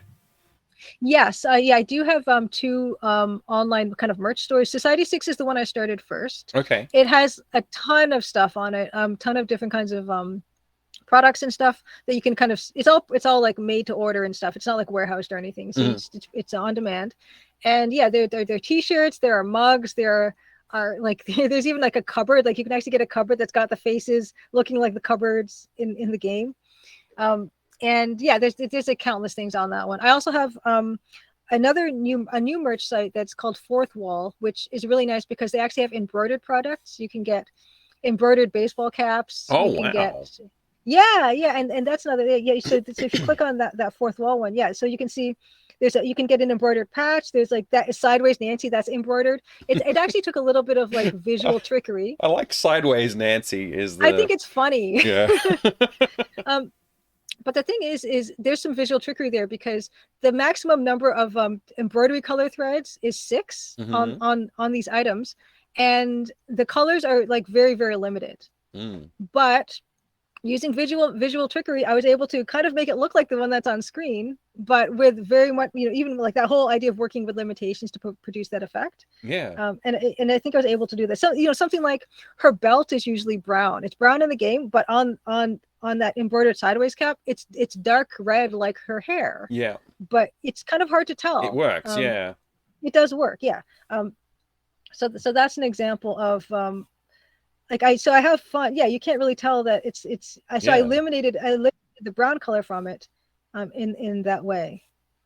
And her eyes are black, but it's just the color of the cap. So that's also not a color I had to use. But tricky. But yeah, so Fourth Wall is great because they offer products that Society 6 doesn't. I love the embroidered products, but also there's Twitch integration with Fourth Wall. I can run giveaways while I'm live streaming, and That's other very people cool.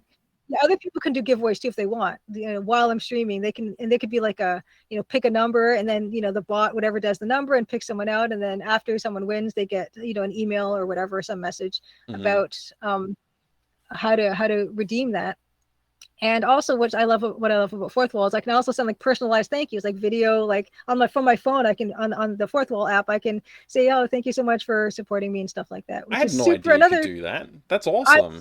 It's super slick. So I've been really enjoying using Fourth Wall. I have not ordered any samples yet, but I'm going to be pretty soon, I think. But the problem is what's stopping me from ordering samples is I keep on coming up with different products I want to put on Fourth Wall and then deciding I want to order that thing.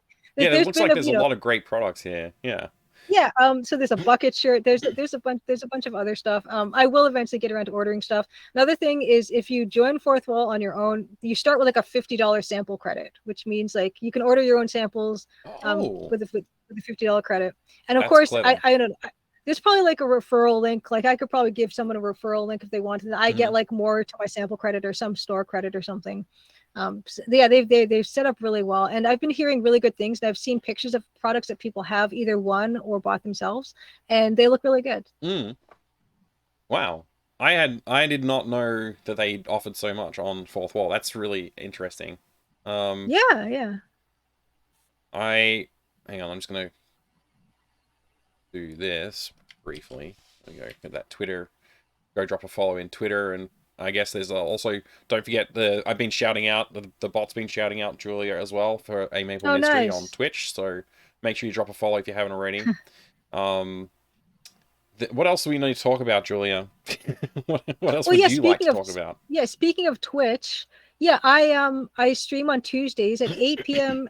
8 p.m. Eastern, which I don't know is going to say much to people who usually watch you, because we haven't even mentioned this, but our times are completely, completely shifted, where I got up at, like 7:45 to like get ready for this in the morning, and you're just going off, you're going to be done for the night soon. Oh, it's like I'm later than I normally am. Yeah, it's 1:30 in the morning, and I'm okay to keep going for a while. I just don't want to keep you beyond where you were ready to, like, if you need to go do things for the day. But I can keep talking. Yeah, I can keep talking. I have nothing planned today besides a nap. Okay. After whenever this ends, that's what so don't worry about like keeping me or anything like that. Like I with these things, it's really hard to tell how long they're going to be, and I like to just keep things open, really. Yeah. So traditionally for me, just so you know this, and I think I mentioned this before, they go for about 2 hours. I think is usually where we go. So, but I'm normally at the start of my stream, and I'm thinking like, oh, I need to move on and do the things that I need. But I've already done like for most of my stream already, so I can talk for however long it needs, how long we need. I got time. Fantastic. Sorry, go on. Oh, I just gonna say, I just drank another coffee like at the start here, so, and nice. Straight black coffee, long black, so I'm good. Nice. Yeah. So going back to Twitch, I do stream Tuesdays at 8 p.m. Eastern. I'm in Toronto. That's Toronto time, and I do the art stream on Tuesdays, and also at the end of art streams, that's when I do my let's plays, and I'll do about an hour at the end of my stream, and I'll do a let's play of whatever EG adventure game I'm playing. Right now it is Mortville Manor, but I will be probably starting something new, because I've given up at this point. I'm throwing in the towel with that game. I'm gonna just go to a walkthrough, and that's usually what happens. Although it usually happens a lot sooner. I know, playing with Mortville, that thing's been insane watching you. I'm like, I'm glad I'm not playing this game. I don't think I'm ever gonna touch it. No, and actually I ended off that stream with like, I can't in good conscience recommend this game. It's too fiddly and strange and just unfriendly. But the art does keep coming, like keep making me come back to it. Yeah, there's also a sequel called Mo PT Island. So I don't. Yes, I know. Isn't that shocking? It is shocking. There is, but I've not played it. And if it's not EGA, then I probably won't play it on my stream, because I like having myself be like a niche of a niche of a niche, playing EGA adventure games. There is an EGA game called Miami Vice. You might have heard of the show. Right. Oh my gosh, really? You should have a look at that. Oh my goodness. Okay, let's write this down. Oh my goodness. I think we could probably make quite a few recommendations, but oh my gosh, yes. Yeah. I think Miami Vice is really interesting to look at. It's not really an adventure game. It's a bit more of an action puzzle game. Okay. I haven't finished it yet. Wow. Wow. Okay. Yeah. Oh my goodness. A lot of people in chat are also saying keep going. So great. We'll keep going. Fantastic. Yeah, we'll do this. We'll do this until the wheels come off. We'll do this. Yeah. Yeah. Because I told you I prepped. I've got a ton of stuff like out of camera that I've got to show in case I was like, oh no. Oh, let's do it. What if my brain dies? Okay. So we mentioned big boxes. Something. So let's go with that. How about we start with that? Okay. We'll start with the big boxes. Hold on. Let me just move some big stuff boxes. around. That's what we're here for. Yeah, that's what we're here for. We're going to have some big boxes. Okay. I noticed on your kind of your screen of like, coming up or whatever, you had Curse of Monkey Island. So yeah, we can start with that one. This is my original Curse of Monkey Island box. That's awesome. Here. I love this game a lot. That's the first Monkey Island that I owned. Oh wow, yeah. This is a wonderful one. Of course. This is in beautiful condition, by the way. Oh, thank you. Yeah, this was the one that I had from growing up and stuff. When I saw this game first, I was so used to the beautiful pixel art of the first two that when I saw this, I'm like, I don't really like the look of this. But of course, it won me over because it's just that good. I think, do I even have a receipt in here? So yeah, there's the manual. Yeah, it's a beautiful manual, and that's the manual that they used as the like prototype for the book that your illustrations are in, your portraits. Oh, right? Really? Yeah. Oh, I didn't know that. You didn't notice that? You've got the book, right? No, I don't. They sent me a PDF. We need to fix that, Julia. I wish. Yeah. How? But I yeah. mean, I feel like that's a massive oversight on their part. Not to send Oh, you a book. I have asked about it a couple times, but then I'm like, I shouldn't keep asking about it. I feel kind of awkward. So that, yeah, I don't have one, but Well, maybe we can work something out. I've got my copy that I'm gonna keep, but I don't know. We'll see. We'll see what happens. it was surreal to Yeah. get, honestly, because those guys, guys and gals, game design heroes for me is, Oh, especially the yeah. people who worked on Secret of Monkey Island. The fact that I could make EGA portraits that were going to go in a limited run games book, it totally blew my mind. It That totally would be blew a my mind. massive highlight for anybody, I think, to be able to work on something Yes. like that. Like, Yeah, especially absolutely. like drawing a picture of Ron Gilbert that's going to represent him in this book about Yeah. his like Yeah. most well-known works, like something that he's most well loved for is like that Maniac Mansion, Day of the Tentacle, those kind of games are like huge. Yeah, and I've never really thought about it that way, but you're so right. Where it's actually like that's him, and like in the interview, that's like his voice is coming out of that Mm-hmm. that portrait in a way. Which that's super cool. I hadn't considered that.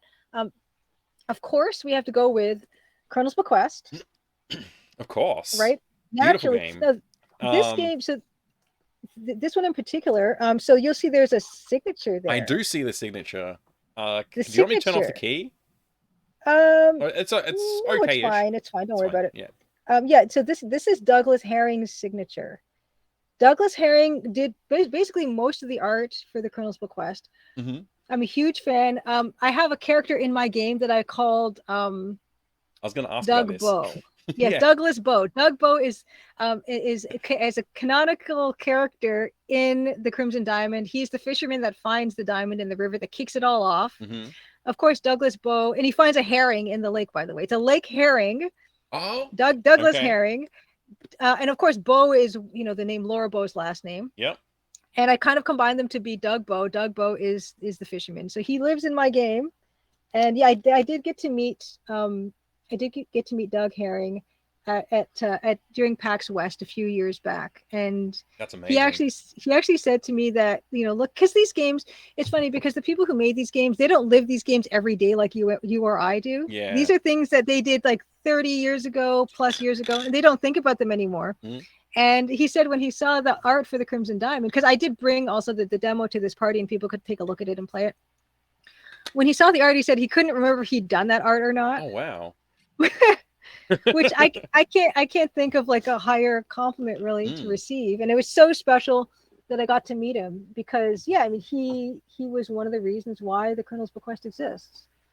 I also have this is my copy of Trial by Fire, Quest for Glory 2. So another wonderful, beautiful game. And of course, a beautiful game. This one actually, so this has the Doug Herring signature as well. Mm-hmm. This also has Laurie and Corey Cole signed this one too. Wow. Oh, there's Corey Cole. Did I get Laurie to sign this?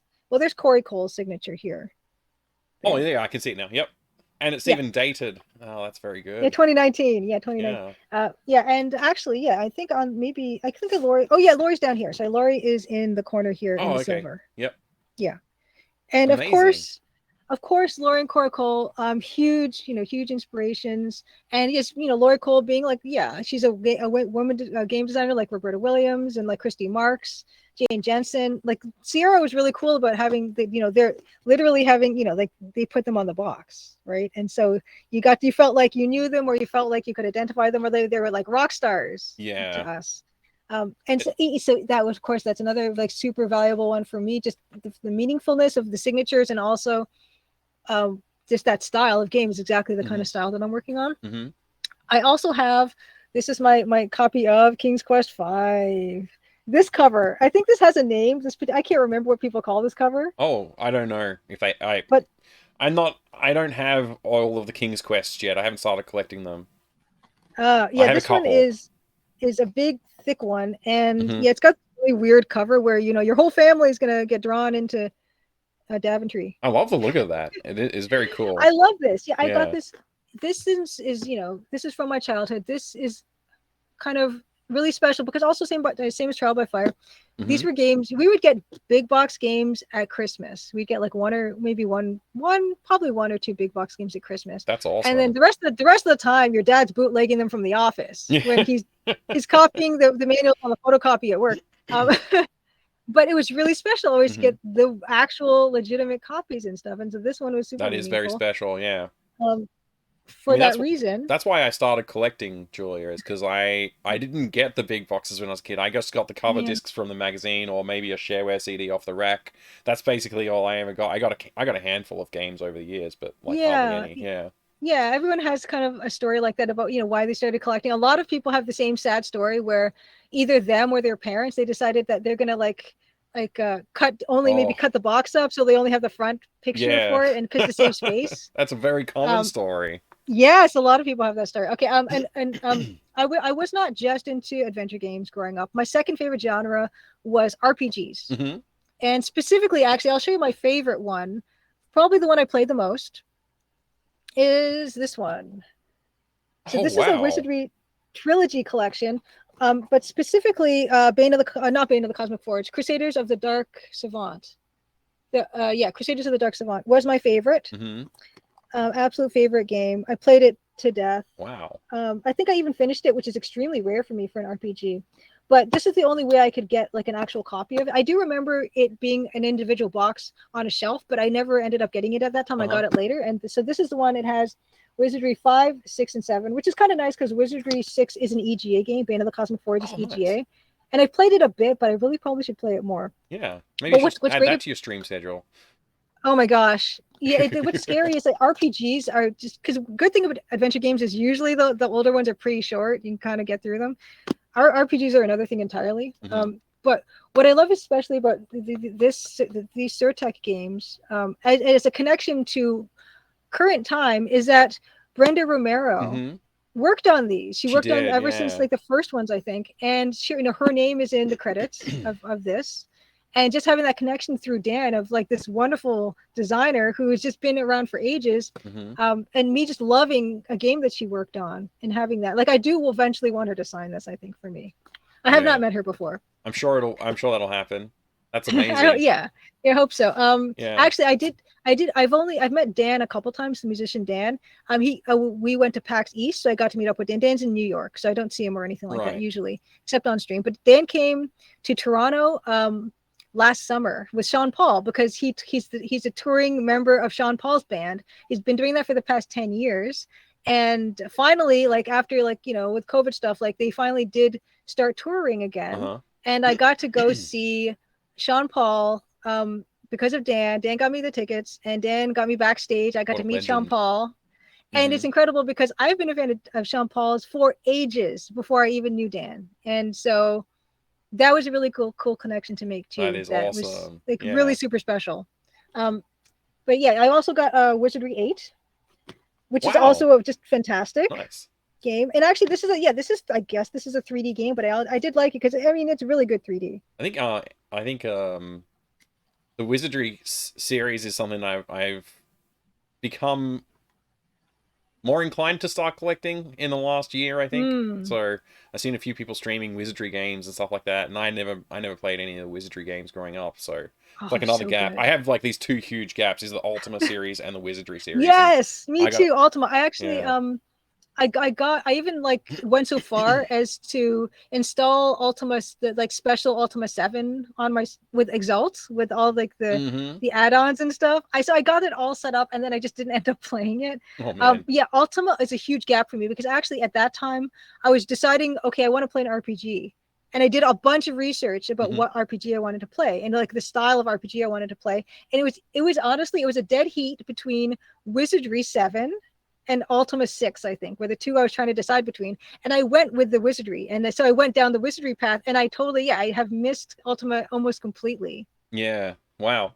I mean, I actually didn't even know Ultima existed. Somehow, like, I must have, I swear I must have seen it in a magazine, but for Mm-hmm. some reason, never touched it, never played a demo or anything like that until I found out about Ultima from, this is the weirdest thing, I found it from System Shock 2.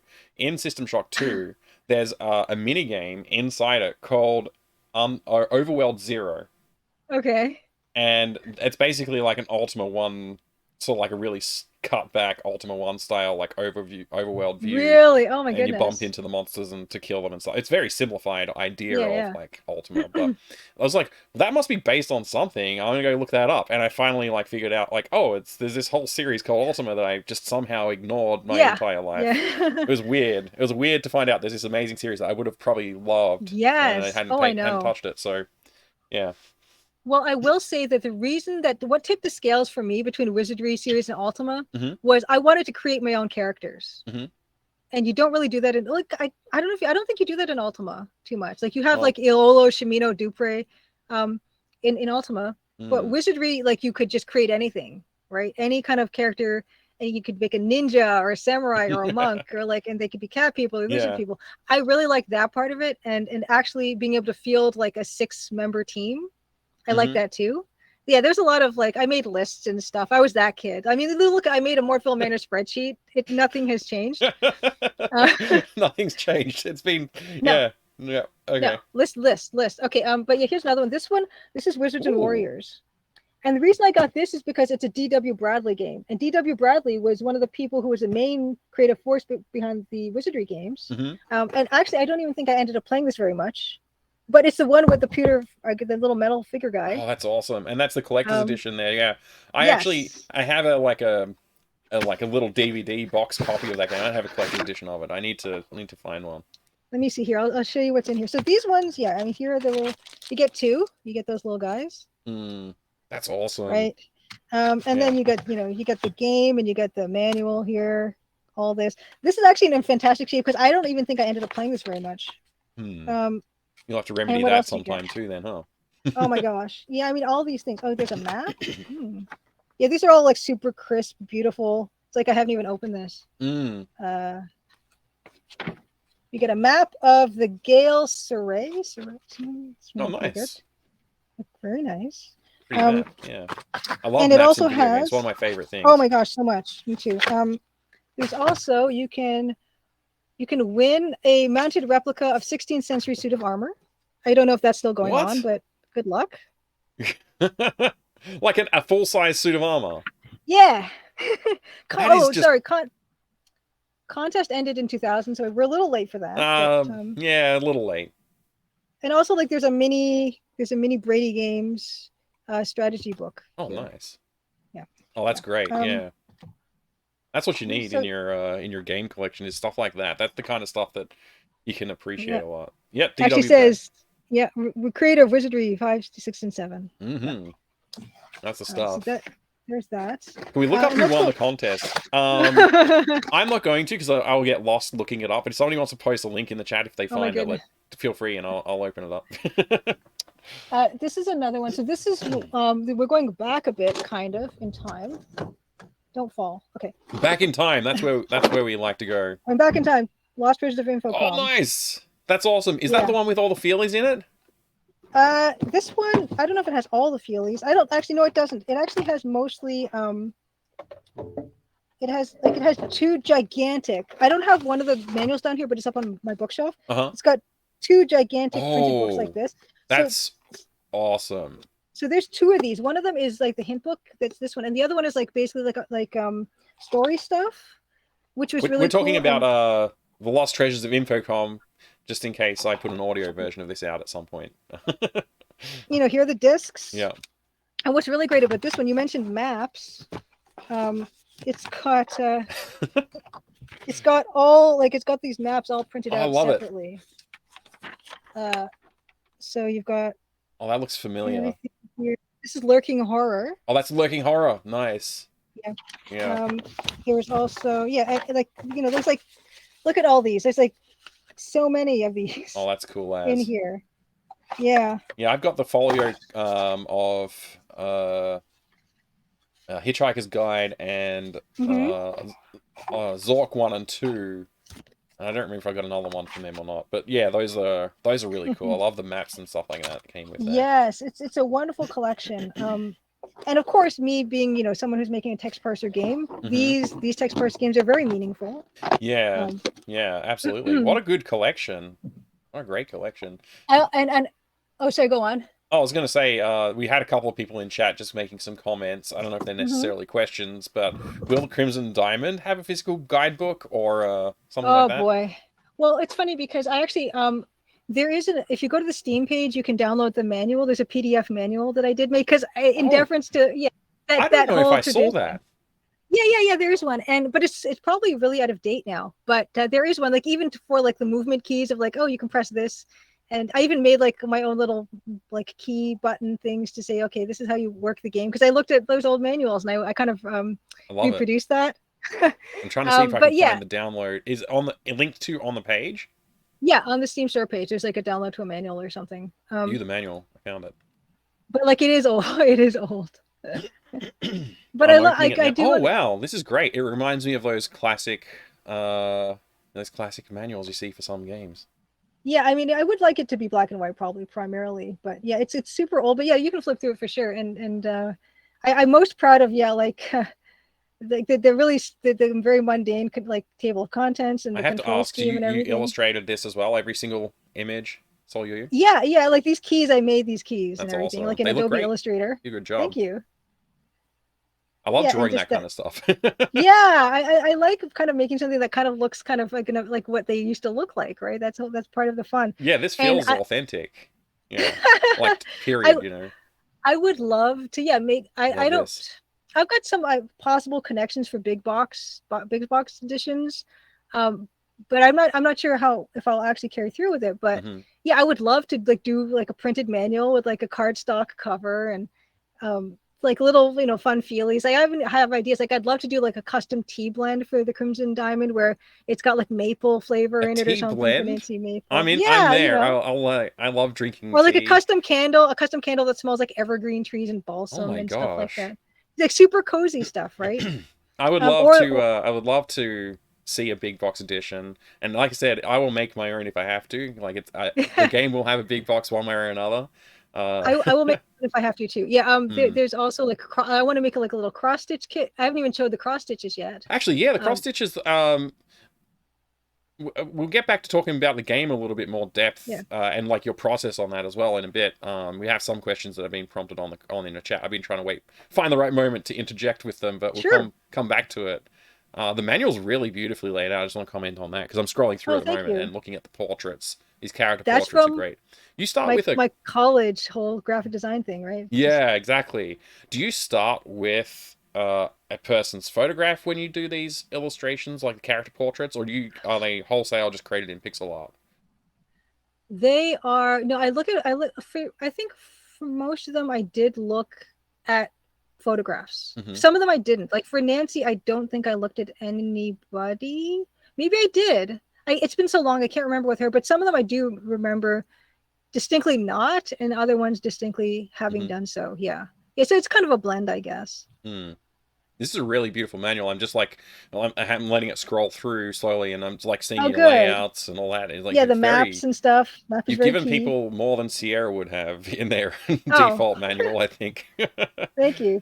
I appreciate it.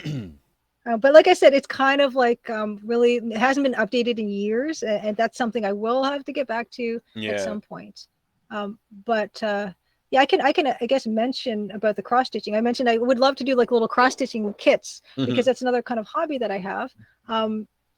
One thing I can show, yeah, we're actually looking at the portraits just now. So what I'm going to do Yeah. is I'll show those. Yeah, those are amazing. It must have taken you a long time to select the right colors, or is there some Oh way my gosh. looking up like cross stitch patterns to No, give you colors? Mike, Or no, you have no idea. You have no idea. Like I have no this. idea. No, actually, Uh, I have a vague idea because my father-in-law is very into cross stitch, but I oh don't wow, have the nice. depth of neat knowledge that you would have. I think. Okay, there's so much that goes on in picking these colors because Mm, not only you're not just going for the most accurate color because screen color and like actual physical colors are not going to be the same. Like they hmm. never will be, right? You're Hmm. never going to get that perfect magenta that you see on screen in a then that's actually the one I had the most trouble with. You're not going to get it. It's impossible. Hmm. So what you're doing is you're looking for not just the closest color, but they have to work together tonally as Yeah. well. Right. So it's the combination. So you change one color, you have to change three other colors that are near it. and everything else. It just is like a ripple effect. And it's a constant moving target. I don't think I have it perfect yet, but I think I've got it as close as I'm going to get with it in terms of the color choices that I've made. I think that looks really good. Yeah, you seem to have selected the right color palette. I mean, I'm was seeing it through like a long color time coming. keyed camera as well. Yeah, But yeah. I'm gonna. I'll show also the other one that I'm working on, and I'm actually working on an entire room. I show this one. Oh This wow! is a work in Yeah. progress. Gorgeous. I like that, and that's the one with the room with the candied pecans, right? Or, yes, yeah, the candied almonds, yeah, almonds. the Jordan almonds. But something like this where you've got the magenta and the light gray, they're supposed to kind of vibrate like that on screen, and that's why I chose those particular two colors, because it has to work in that same way. Like you don't want either of these two colors to be too much darker than each other, right? Because the screen effect is this kind of thing. So yeah, it's been super challenging, but yeah, it's a wonderful little hobby, and it really works in with that whole cozy mystery theme idea. Yeah. And I would actually, the thing I would love to do is I would like to have, like, in the big box, should it ever happen, it would be like, yeah, you can have like a little kit where you can make your own Nancy Maple face and have a bit like a little square of this black Ida cloth, and with all the colors already picked for you, and all, maybe with like a little cross stitching needle included, and the materials themselves don't cost that much. It was just a matter of all the research that was required to get them all together, really. Right. Yeah. That's a really cool idea. I love the idea of a book, in like a physical book to go with the game, and then the cross stitch is a really great addition to a box. There's especially the old Sierra boxes. You had those physical things like the maps, the copy protection stuff, all of the other things. Like there's always like a book. I like the things that like make you feel like you've got an artifact from within the game. Like in I was gonna get the name backwards. In the Colonel's Bequest, not the Crimson Diamond. In the Colonel's Bequest, you get the Tulane University stationery. You get, like, it's got Laura Bo's name on it and the pencil. I want a notebook in mine too. That's right, exactly. Yeah. So yeah. Did you write in yours, or did you write in your notebook? You know what? I know I didn't. That was not my original copy. Oh, okay. I never had it originally. That was one of the bootlegs that we got. Yeah.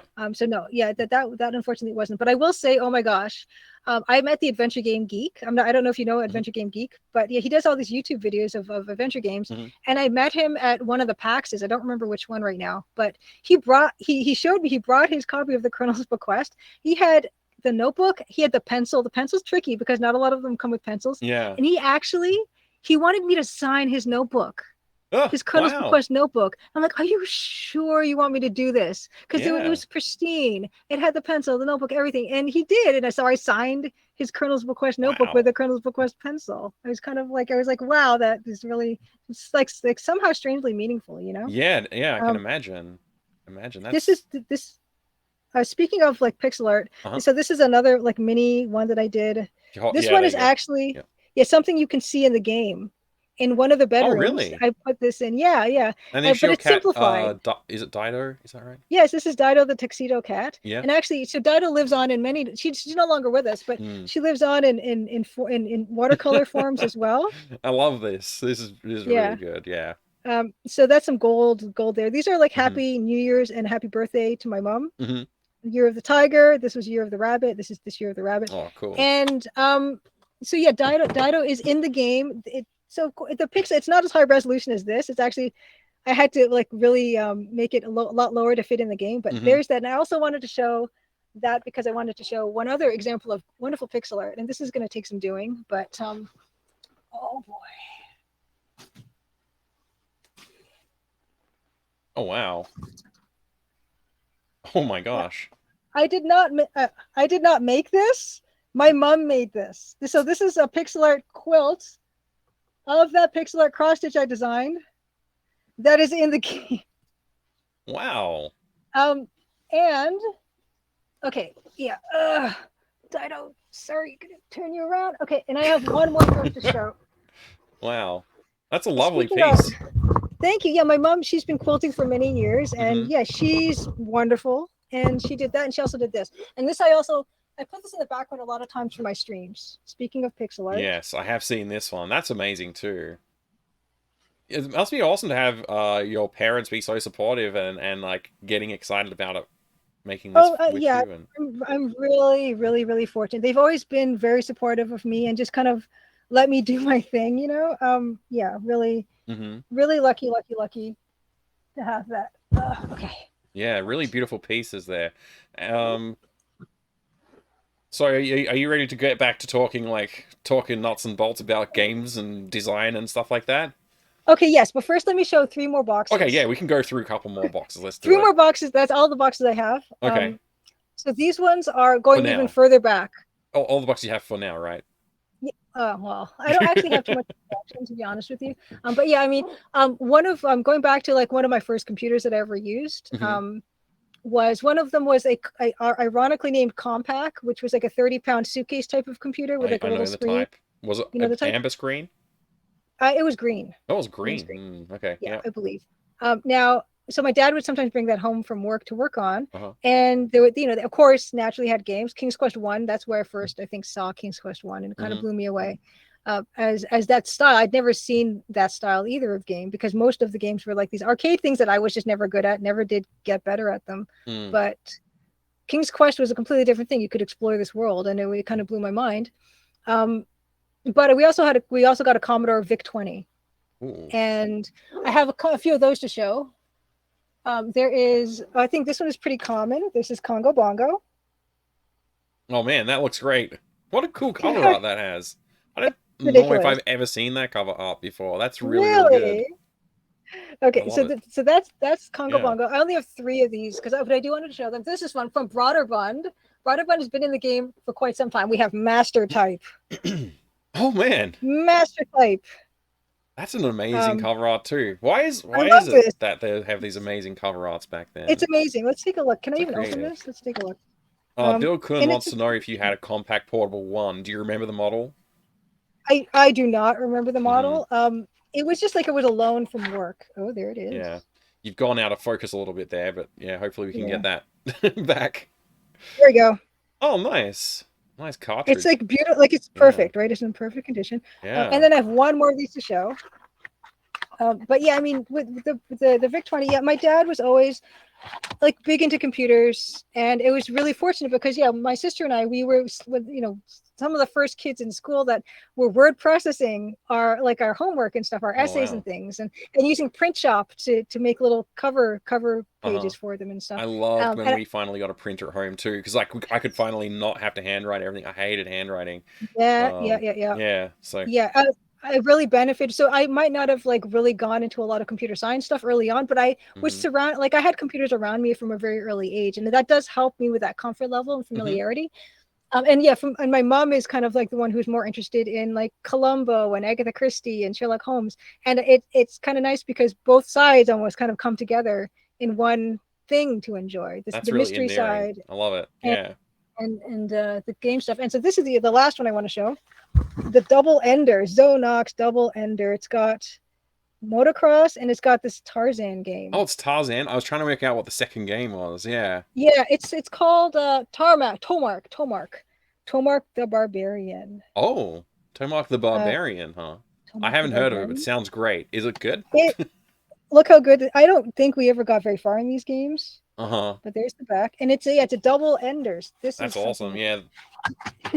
Here's the you got your game. You got your game thing. This is French and English. Oh, nice. Yeah, Canadian publications. Canadian. Where's this printed? Actually, was it printed in Canada? Probably. Distributed? No, maybe not.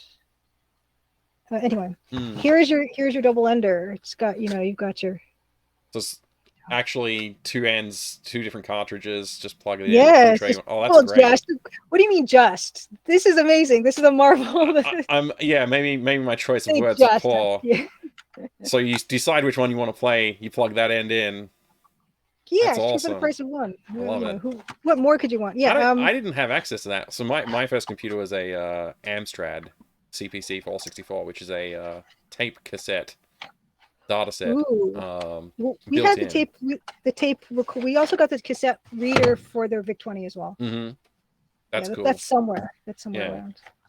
I have I modeled my current keyboard off of the Amstrad. Oh, nice. So there you go. I love that. Yeah, that's great. That's what I did. So it's got all the green and red and blue keys on it in roughly the right spot to sort of look like the Amstrad. People have recognized it on stream, which is great. When Oh, that's I awesome. love it when people go, "Hey, is that keyboard modeled on like this?" I'm like, "Yes, it is." Nice, nice. Yeah. Yeah, we can. I guess from that whole thing, we can go. Yeah, go. We can go back and address some of the game Oh stuff. man, but I'm all excited about big boxes now. That's all I have. I'm tapped out. Unless you want to see like a Compton's Interactive World Edition from 1997. Unless that's interesting to you. I I don't. mean, it's You cool. know. I don't know how cool. Yeah, like you want to. There's a Hoyle book of games here from A what of games? Hoyle book of Oh, Hoyle. games. Yeah. I think I Yeah, have that somewhere. but yeah, nothing to Yeah. be as exciting as the other stuff that I Yeah, I just. love those old big boxes. Obviously, with Yeah. the collection behind me and everything. But uh, let's talk about. I'm really tempted to talk about something else, although I know Distron's been asking about this question, and I suppose we should Okay. ask this question, Yep. but maybe we can bounce back to talking about other games as well and other like Yep. historic stuff. But when you're, I'd like to like set the framework to talk about a little bit, which is we're talking about designing the Crimson Diamond. You've started. We've covered a little bit about like how you got there from the art side of things and the design side of things. You sort of like talked about a couple of influences on like the games that you played Mm-hmm. as a child. You talked about the Jizou mythos from Yahtzee Croshaw. What was the other? Yeah, there's another one you mentioned, and it wasn't Oh, Ben Ben there, Jordan Dan. That series. Yep. it was the Ben Jordan. Ben Ben Jordan Jordan series series. by Yeah, Francisco Gonzalez. Yeah. yeah. So, um, all of these influences come into it, and you're like, okay, I'm actually making a game now. I need to think about weaving the story and making an interactive game, and you're making a mystery game. It's Yes. a maple mystery. So, how did you go about that? Like coming into it from this design perspective, never having built a game before, you had to make an interactive Oh boy. mystery game. How do you do that? Yeah. Like, I know you had the Cluedo board game influenced. Was that Yes. something that Yes. you took on board as part of the design, or? No, not really. Only for really the layout. But Mhm. it's kind of mysteries as a genre is really interesting to me because it kind of has to do everything that a regular story does, and then there's an extra tier of difficulty. Mm. Because with any type of story, there's a matter of like you have to set the stage, you have to like get people knowing like what the setting is like, what the context is like that these characters are going to be, living in and working in. And you also have to give them an idea of what the characters are like and what to expect from them and how maybe they can surprise you. There's a lot of work that has to be done to just get the basics of story and character and setting, and then creating a story that's an arc that'll be interesting and satisfying at the end. But mystery stories have an extra layer of complexity because there has to be a logic Mm-hmm. that is operating, and it doesn't have to make perfect sense, but there has to be a logic where you can surprise people or challenge people, Mm-hmm. or kind of try to slip through the cracks and try to get something past them and then reveal that thing later. There's so Yeah. much in terms of the complexity of what you're trying to design when you're designing something that's a mystery versus something that is a more straightforward story. Mm-hmm. Because you have to think really a lot about not only people's motivations, but also the opportunity. The whole thing means, motive, and opportunity in a mystery. You don't have like in every character you need motive of anything of what they're doing. Like what are they trying to do? What are they trying to achieve? But with mysteries, you need to also address means, like are they able to do this thing, and also opportunity is the big one in a mystery game. Like did they have, are they able to, is there a time that they can do this? Right. So much of any mystery story is trying to find the logical inconsistencies that can be caught and noticed by the detective or the police officer, whoever's investigating. And that's why it's actually harder to do. And I'm kind of laughing in terms of anyone asking me for advice on how to do this, because or even how to organize what your story beats are going to be like. Because Right. I came into this with basically no training at all. I've never taken a creative writing course at all. Mm-hmm. And especially nothing to do with narrative design in school at all, which is funny because I actually got to go back to my old college and I gave a talk on narrative design, having never taken anything like it at all at any level of education. And it's I just figured it out as I went along. In terms of organizing the story and what beats go where, I was literally using an Adobe Illustrator file and just moving paragraphs around. I know there are special purpose I love built it. writing Yeah. software to like figure this stuff, and like, you have flow charts and you're connecting the dots. No, I had columns Uh-huh. that were like, here's act 1, act 2, act 3, scene 1, scene 2, scene 3 in each act. I'm moving stuff from the columns in Adobe Illustrator, in the color coding stuff in Adobe Illustrator. I am not the one to ask at all. They have courses now to teach you this. They didn't have that when I was growing up. Please take full advantage of either like free courses on the internet or go to school for it or something, because I have nothing to offer besides I kind of just muddled through and managed to cobble together something that is hopefully going to make sense to other people. And according to testers, so far it has made sense to other people. Wonderful. But it's hard because when you're working on your own thing and you get this like, you get really locked in and you don't know if this is making sense anymore because half of it's in your head and half of it's out of your head. The beta testers are like super valuable because they only see what's out there and they can tell you if this isn't making sense or anything, because I can lose sight of that really easily. Yeah, that's so your advice is ask somebody else, but you also, the process that you did go through was just sort of figuring it out. So, I mean, you said that there was inspirations like Agatha Christie Yeah. murder mysteries on TV shows and stuff like that. Mm-hmm. Was there a particular like plot, like specific thing that you took and were like, I want to put that in my game, or? More like the convention of what a traditional bottle type of mystery is, where there's one setting, and I guess for a lot of these types of shows, it would be like a budgetary consideration where and for me, I guess it's a time and effort consideration where everything's kind of limited to one set place. And you get to know that area really well, and everything kind of happens in and around that area, and you then concentrate more on the story and the characters. Adventure games are mostly like the environment that you're exploring and story and characters. And I tended to concentrate more on the story and characters and let the environment kind of be a set environment instead of making something that had a bunch of different stuff going on. And in that way, like that Agatha Christie type of hero, everyone's in a house, or everyone, is on a boat, or everyone is just, for whatever reason, everyone is in one location, and they kind of have to bounce off of each other. That aspect of it, like that convention, is definitely something that I've taken from all the mystery stuff that I've consumed.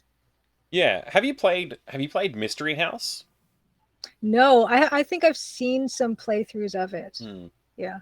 That genre of everyone in a house mystery, I love that sub genre. Like there's Mystery House, Colonel's Bequest, there's Hugo's Whodunit. I guess in a way Mortville Manor is that same type of a thing. I love that that sub niche genre Yeah, of yeah. adventure game.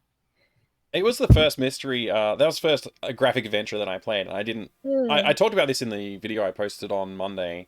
Um, so I won't cover it in too much detail. But that was the first one that I actually played, and it impacted me so much that it stuck with me up until like I finally, as an adult, like, and this is like I think around 2017.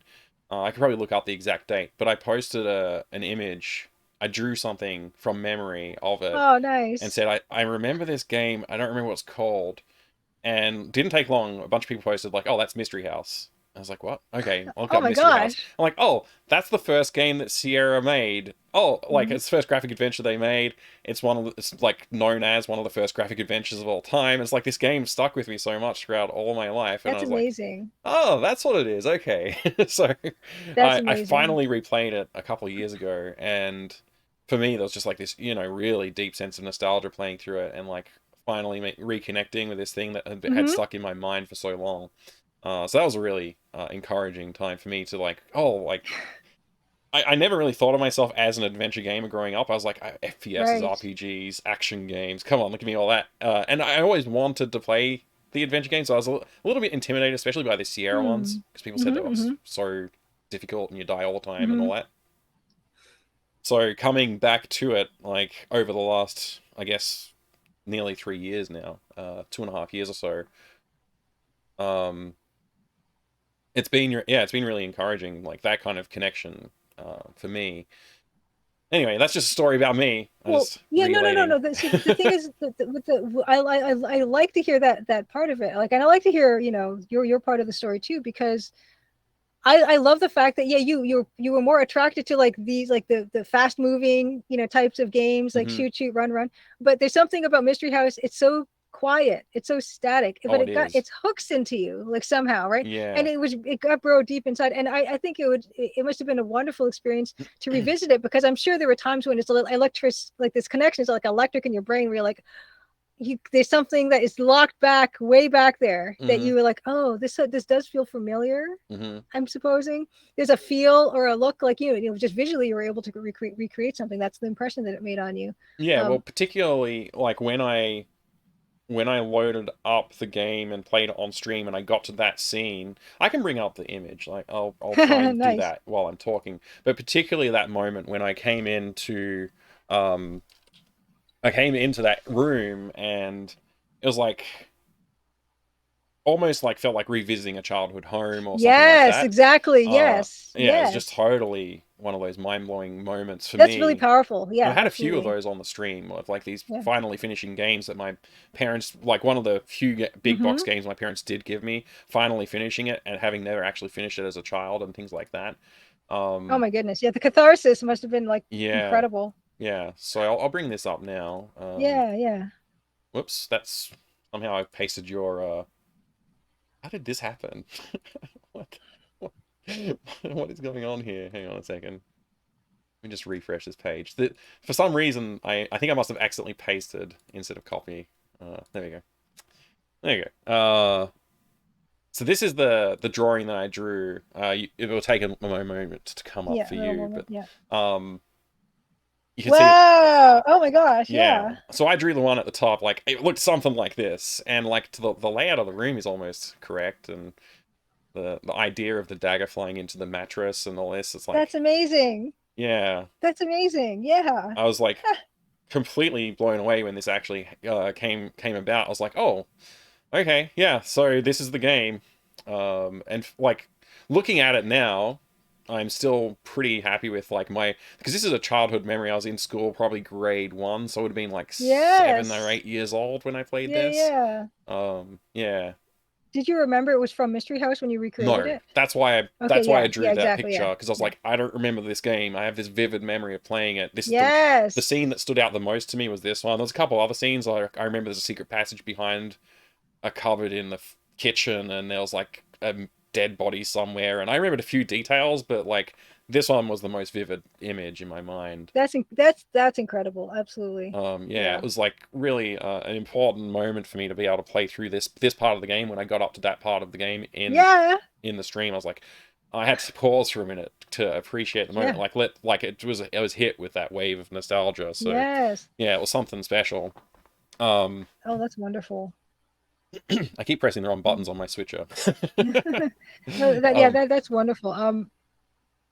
What I think I like about these house games, being in the house games, is I'm more kind of an indoor kind of kid, I think. uh-huh. Where yeah, there's you've got Space Quest, you're out in outer space, you've got King's Quest, you're tromping around these woods and forests and streams, Yeah. and then you've got Colonel's Bequest, you've got Mystery House, you're like, yeah, you're in a house. It's like it's kind of a cozier feeling in a way.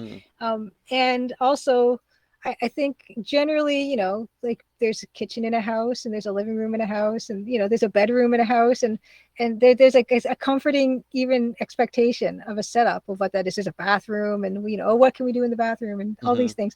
Um, and and being able to sit, which I you don't often get to do in those houses, but I made sure that you can do in Crimson Diamond in almost every room. Excellent. Um, but yeah, that the coziness of being indoors and just being in a comfy place is Yeah. what I think I'm drawn to as well. So um, are you tempted ever with the Crimson Diamond to throw in some mini games like some of those Sierra games? Like I'm thinking Oh, of Longbow, um, Conquest of Morris, Longbow. There's yeah, that Nine Men's Morris. Nine Man's Morris is in that. You've been working on like Playdate art and Yeah. other like minimalist art. Like, is there a temptation to squeeze in like a little board game or something into the Crimson Diamond? Here's why I don't have that temptation. It's because I don't know how. Oh, I have no idea. My programming skills are extremely rudimentary. I can't even begin to like code up a slot machine or a blackjack or anything like that. I don't have it in me. right. And yeah, I mean, I think a lot of times playing these games, that type of a sequence is often not my favorite part. So it's not like I feel like I need to go back and learn how to do that. Like maybe if I do eventually learn how to do more stuff in programming, I'll want to add stuff like that. But I thankfully I know I have neither the inclination nor the ability. Okay. I thought I'd ask because you have done like obviously branched out and you've done a lot of different things with games since you started working on Crimson Diamond. And I think that's really commendable and awesome that you've been able to make that work for you. But yeah, it's just I think for me when I approach game design, I always get sidetracked by other ideas. Like that's Mm-hmm. kind of like my yeah, I'm one of those Oh, people. sure. Can't control I already myself. have, I already know what I want to do in the sequel because I do want to Okay. make a sequel regardless. But for the other projects that I've worked on that have come out, I'm basically just doing art. My own project is the only one that I would ever feel comfortable at this point doing any type of programming for. Hmm. Um, I have done contract work. I've done a bit of cultural sensitivity reading and some narrative consulting as well, Oh wow. which I really enjoyed it as things to do. And I kind of mentioned I was going to circle back to something, and I'm going to circle back to it now. We were talking about like other projects and the Yeah. value of those other projects. Uh-huh. One of the really important things to me about those projects is not even just the projects. It's actually, I hate the word, but it's networking. Hmm. It's networking Yeah. because I'm looking at the future, and this is my first game. I don't know how it's going to be received. I'm trying my absolute best to make sure that it gets to as many people as would be interested. Hmm. But yeah, there's no guarantees. I went from being an illustrator who couldn't make a living to I'm going to try to make this game. But after the end of this year, I don't know what I'm going to be doing, and it's going to be heavily dependent on how well the Crimson Diamond does. Hmm. Realistically, of course, the pipe dream is it's going to do great, and I'll just be able to go right into the next one, Yeah. That's work the on it. dream. That's the dream. Realistically, though, it's more going to be probably a blend of either finding some full-time work Hmm. or doing contract work, working with Strange Scaffold, working with Sweet Baby, and they were the ones who also did a recommendation dog, Hmm. or other places. The art panel that I did was in a collaboration with Home Team Game Dev, which is a big organization that they do like team-based game stuff. So you can go in there and say, okay, well, I want to learn how to make art, or I want to learn how to animate, or I want to learn to program, I want to learn how to be a producer, I want to like there, if you want to go into there and you say I want to do any type of role, and here are my time commitments that I can make. Home Team Game Dev kind of matches you up with a team that's going to work really well with you, in terms of like what they want to also achieve. And they release like tons of games every year that are just like kind of like an exercise in producing games. Hmm. And it's a super flexible thing. And Chris Delion has been a genius about doing this, and organizing it. And yeah, I collaborated with him on this art panel. With one of the people on the Which art was panel was awesome, by the Francis. way. I just Oh, would want thank you. people I in chat know appreciate to that. look it up and watch that. It was Yeah, really it's good. it's Francisco Gonzalez, whom I mentioned was one Hmm. of my primary inspirations for even starting doing this. Yeah. He was on the panel. I feel really fortunate that he was, and along with a bunch of other amazing people. Yeah, you had a really And good group of people on that. It was really yeah, well put together. yeah, I mean, you never really know how it's going to turn out Hmm. because I knew them all like kind of okay. Like I'd met most of them in person. Well, not most. I met Francisco in person, Freya in person, Hmm. but you never really know how people are going to like mesh and work together and all that until it happens. And yeah, we were super lucky that not only did everyone agree to it, but everyone was so wonderful about it. But yeah, stuff like collaboration and stuff like that. I'm thinking about, okay, I need to figure out a way to continue to be in the games industry and find a place for myself there, um, because I do want to continue doing that. But it's going to be a matter of, yeah, full time work or contract work, and my own stuff working. Hmm. Yeah. So anyone who's listening to this right now, after the Crimson Diamond launches, and if you're interested at all in like working with me, either like helping like narrative consulting is something I'm actually strangely really comfortable with. Or like, yeah, especially pixel art or art. Hmm. I'm totally like up for that type of a thing because I really don't know where I'm gonna end up Well, after this. we're all hoping for a huge success for you, Julia. I know most of the people in chat here have already said like they're super excited about the game. I have That's seen a few people wonderful. say I love listening to this interview. I'm very excited about the game now. So the more Oh, I guess we can good. get the people to hear about the game, hear what your Yeah. excitement, then yeah, I think that's going to help.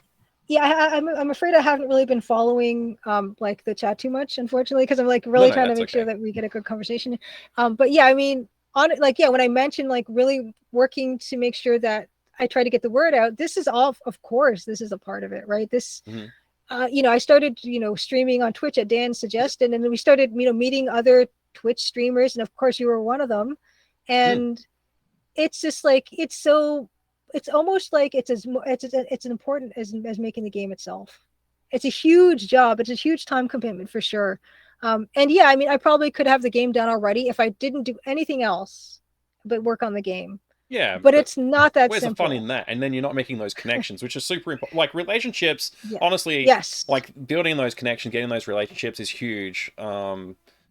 Like I worked. It was really unfortunate when COVID happened and everybody is Mm-hmm. like working from home now. That was the time that I was working in the arcade in Melbourne before Okay. they've closed that. They're in another place now, but um which is like a really great communal, like, hey, there's Mm-hmm. all these dev studios, like from small to quite large. There's a couple of quite large ones there, but mostly it's small indie devs, and it was like a really great place to work. But yeah, COVID happened, and basically that entire year we were there, and Mm-hmm. it didn't. Yeah, nothing nothing came of that for me with the connections. But it was a good place to make some good connections at first, anyway. So Yeah. um, yeah, you need those. What I will say, and I've said this multiple times on multiple occasions, and I do mean it. It's so true because no matter what happens with the game, it is going to be a victory to launch it. First of all, Mm, that's already going to be a success to me personally. mm-hmm, But even if no one buys it, the fact, yeah, I've been to London to show the game. I've been to Boston. I've been, I went to PAX West, I've been to PAX East. I showed it in Toronto. I've mm-hmm. met so many people. I've connected with so many people, yourself included, of course. It's been a I don't know, amazing experience one way or the other. Like that nothing, whether the game ultimately does well or not is, not that much in my control beyond, Yeah. what I've been trying to do. But all this other stuff in terms of, yeah, getting other work, working with other people, meeting other people, that part is not going to be taken away from me if the game doesn't do well. It's Yeah. still going to be here, and it's just it makes it worth it one way or the other for sure. I think you're very fortunate to have taken that perspective on things because one of the things, and this goes for streaming, goes for game dev, goes for a lot of things. Yeah, try and get that focus to happen again. But like one of the There things you that I will tell if people ask me like they're worried about their stream, they're not growing, and all these kind of things. It's like the what you just said is like very key, which is like it's the experience that you have while you're doing it that's the important thing because that's the thing that go. you can create. It's the thing that you Yes. can get out of it. And there's only so many things like variables that you can really control. Hmm. And one of the major variables that you're concerned about right now that you cannot control is how many people are going to come and watch your stream. Like Hmm. that's never like something in your control. It's like you're saying when you sell the game, when you put the game out, it's for sale. If it's a huge success, that's amazing. That's what we want. And if it's Yep. not, you've still got all this experience Yep. and relationships that you've built over the period of working on it. Uh, that can't be taken away when you launch the game. Hmm. That's always going to be there. And same when like for streaming, you've built all these experiences, you've got the skill set. At some point, maybe you will blow up and get grow your channel, but Hmm. um, that's not a guarantee. There's nobody's. You watch the biggest YouTube gurus on how to be a Twitch streamer, and everything they say about growing a channel is like it's good advice, but it's not necessarily going to work. Like, Oh, sure. yeah, Oh, so. no guarantees anywhere. Yeah, absolutely. Mm. Um, and I think, yeah, anyway, I don't know, I could waffle on. I am too good at talking about things for too long, so I'm going to cut myself off a little bit Well, look, there. you're a streamer, so I think it's a really good skill to have, Yeah. actually. Yeah. Um, avoid game dev unless it's all about the creation journey. I think that's a good um philosophical approach to it. There is obviously a financial aspect to making games. You can't just make games. Like I can't quit I got a day job. I stream. I work on content and stuff for YouTube, and I do game dev in my spare time. And like that's like falteringly happening occasionally at the moment. But yeah, it's a nice idea to just do game dev for the passion of it, but you know, there's Yeah. realities that set in as well, so you have to balance that. I think, Yeah, and yeah, I'm still totally trying to figure that out. yeah. Well, for me, you've been a huge inspiration, Oh, with thank your you. journey and hearing about that, especially over tonight, we've really sort of gone through almost that whole journey with you, and it is inspiring. Hmm. So Oh, I'm looking good. forward to seeing the game come out and playing it. I'm going to stream it as soon as I can, day one. Nice, I played the nice. demo on my stream already. Um, Yes, I think I was. I think I was you here. were Yeah, here. I woke up for that. I woke I up for that I did again. the same Yes. thing. I stayed up until Yeah. midnight. I played the 25th anniversary edition of the Amazon Queen, which had just Nice. launched on Steam, I think it was. Hmm. And then after that, we jumped into Crimson Diamond demo, and I had a really good time with it. Nice. So, and you were there Nice. having a So chat cool. as well, which was wonderful. Yeah. I always love it Yeah. I mean, when we have people who devved the that goes game for joining us. yeah. Anyone else who's in chat right now, if you do want to stream the demo, yeah, like tag me, let me know like ahead of time if possible, because I love to be there for that. Partly because selfishly it's like live playtesting and I can see, oh, I need to Yeah. fix that, or oh, there's a bug. But also I just like to be there because I want to be supportive of the people who are supporting me. Hmm. And yeah, be there to offer any hints or answer any questions about the development that might come up. I'm like super keen on doing that. So please, if anyone wants to stream the demo, yeah, I will try my best to be there. Yeah, that's really awesome. And yeah, please reach out to Julia. You can go follow her on Twitch. You can follow her everywhere, but follow her on Twitch because she does stream. That's a great way to make a connection, have a conversation, Yeah, yeah, yeah, and all of absolutely. that as well. So, and if you're gonna stream the game, please do, because the more exposure the game gets, the more people will know Hmm. about it, and hopefully they go drop that wish list on Steam, and the more wish lists, the more conversions, hopefully. Yeah, so yeah, Yeah, that is the hope and the dream. Yeah, on Crimson Tuesdays, we have a good bunch of folk there. So yeah, please do yeah. come hang out with us. I hang out Yeah, there when I enjoy. can.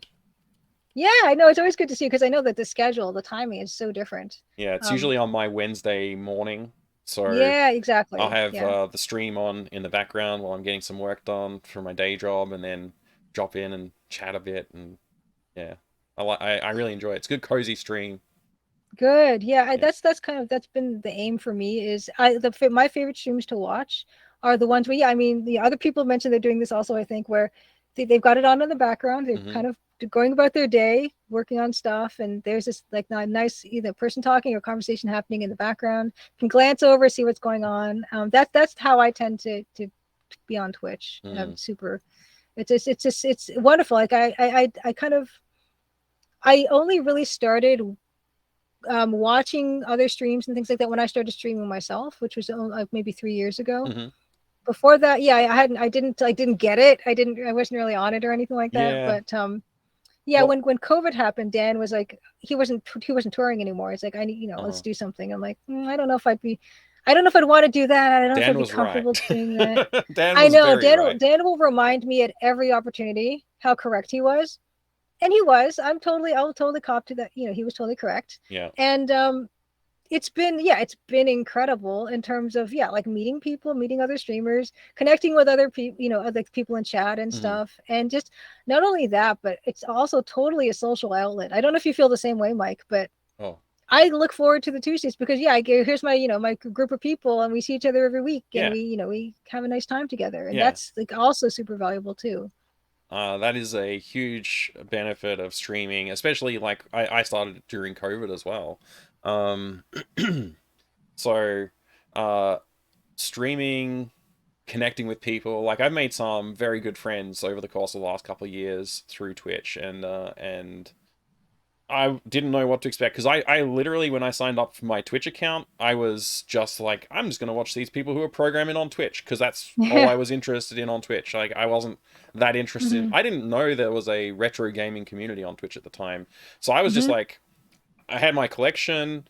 I was very isolated about that. I didn't really have that many connections. I had a couple of people on like the Aussie Arcade forum Hmm. and maybe one or two other places. I've made some connections, but really, like, Twitch to me was just like the place I go to watch the people programming, like watch game programmers programming games and stuff like that. And I say watch, it was more passive. I was like, they were on while I was working on my own stuff Oh, usually, but sure.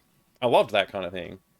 Yeah. Um, how's the game going? Somebody's asked. We did mention that not too long ago. Oh, I Uh, don't mind repeating, yeah, sure, go because I ahead. know people come and go. The game is going really well. I'm hoping to launch it this year. I'm working currently on chapter 6 of 7, and chapter 6 is the last gameplay chapter.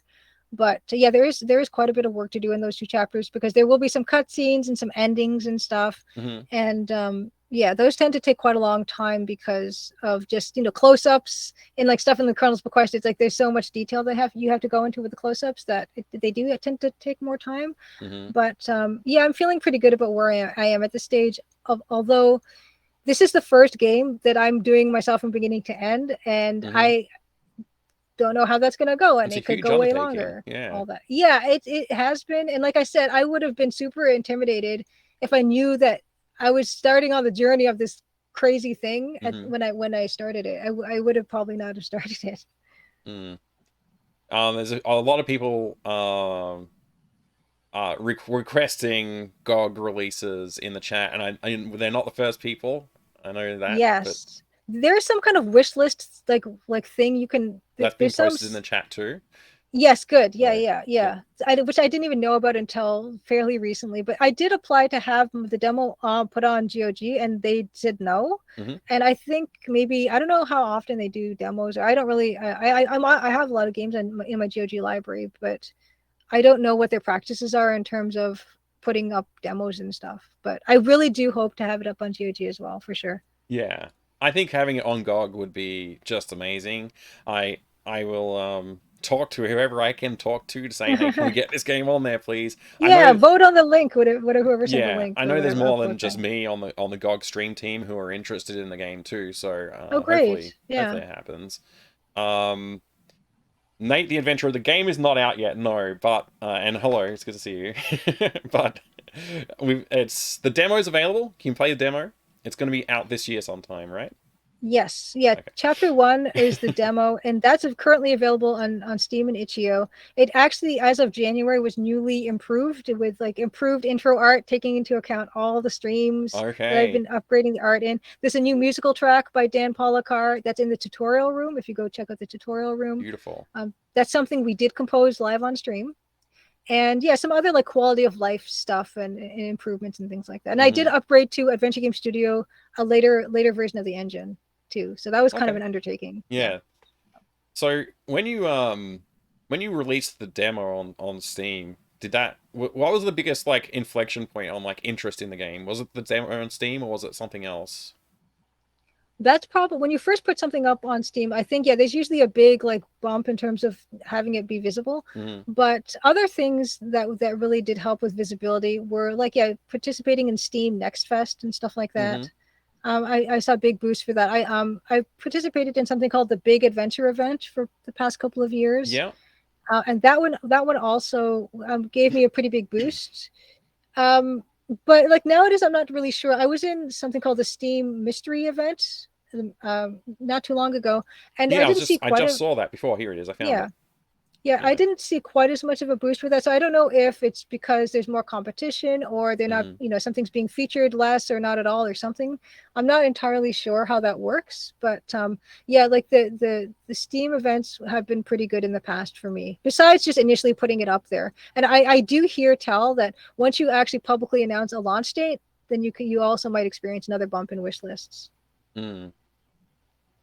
All right. So there was one thing I wanted to talk to you about. I don't know if this is a good Mhm. time so maybe redirect the conversation if you feel like it. But when we were talking in preparation for this conversation, we talked a little bit about Skyroads and your childhood. Yes. Was it an obsession with Skyroads? Would you say that? A minor obsession with Skyroads because it was so different from a lot of DOS games and a lot of racing games. because there was like these big gaps in the road. It wasn't flying. It wasn't racing like a regular racer. It was this weird jumping thing that you were doing from platform to platform. Never seen it before. Yeah. Never seen it since, actually. It's really cool. it's really cool. Coupled with like amazing music. I think we agreed that the music in Skyroads is amazing. And the horror of drifting off into space infinitely when you slip off of that track. Yeah. And I mentioned to you in that conversation that we had that I actually, when I was a kid, I don't have it anymore, thankfully, but I did write, like when I was a kid, I was so taken by this feeling of like, you're falling off the track, you're just going to fall through space forever.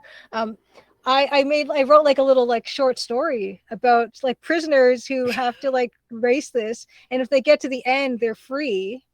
But most of the time people just fall right off the edge and they fall forever. And it's just like, it's just a horrifying idea to me. It is a kind of horrifying idea. And I never thought of it this way. And when you told me that, I was like, wow, it's kind of morbid. Especially like, I imagine you're like this 8-year-old kid writing this morbid story about prisoners being forced to sky roads for the entertainment of the upper class or something like that, right? Yeah, exactly. Yeah. That's pretty much what I think. It was written from the point of view of the person in the plane or whatever. I don't even know if you call it a plane because it's not flying. I don't know what that is. Call it the Star Glider.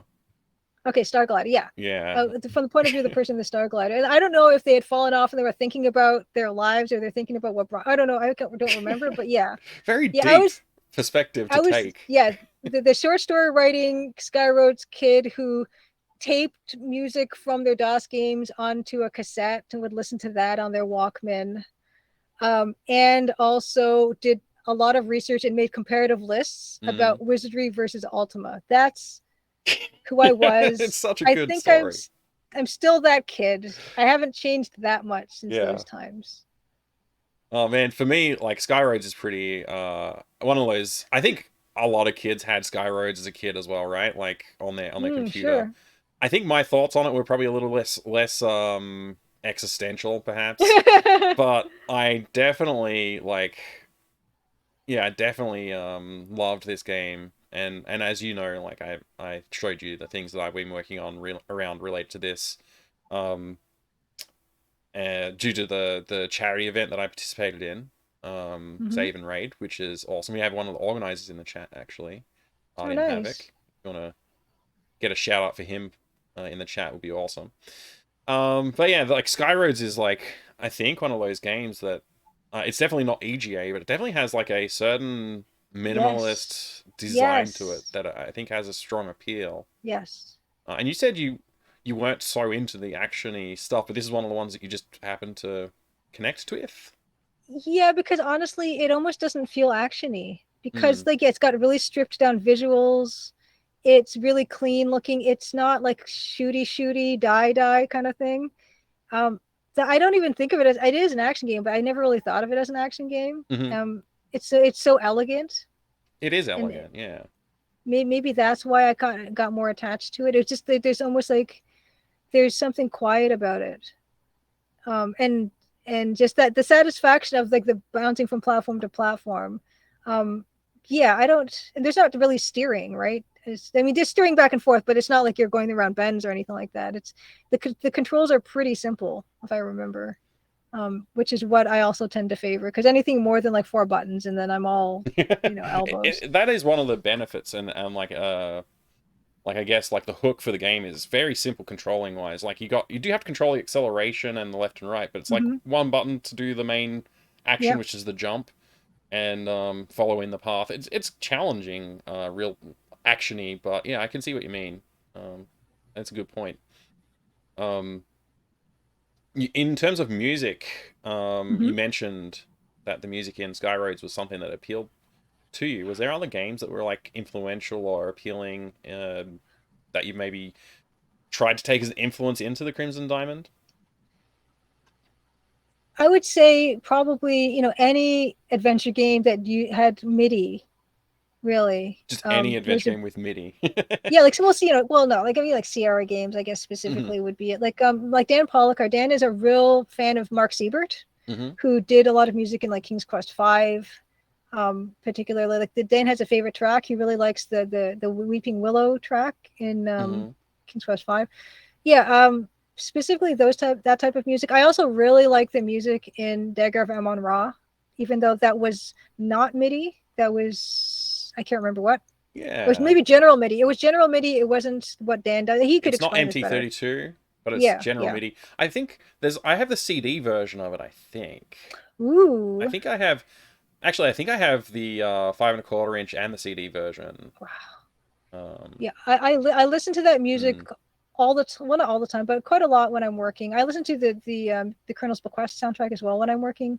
It gets me in the right mood and the right tone and stuff like that. There's some really good music in that game. Like, yeah, I would say that, yeah, I mean, for the most part, general like Roland MP32 music, or even this like Sound Blastery type of music for games, like stuff that is not wall-to-wall music either. I actually prefer when there isn't wall-to-wall music. I like having it be incidental or like in certain scenes and things like that. And that's kind of what I have carried over to the Crimson Diamond.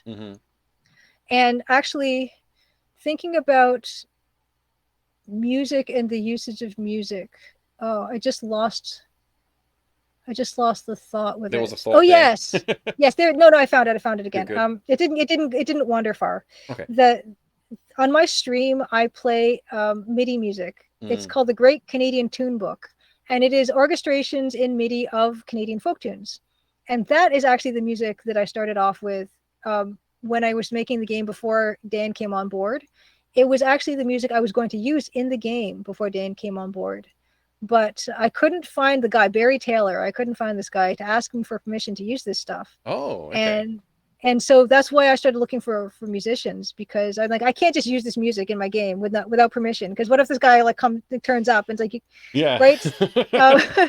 And I did try to a fair amount of looking. So anyway, that's why I have Dan now, but I still play the Great Canadian Tune Book on all my streams. It's a six hours of Canadian folk tunes in MIDI, and that was definitely one of my huge inspirations for the music in the game. And I played it for Dan as well when he was starting to compose for it.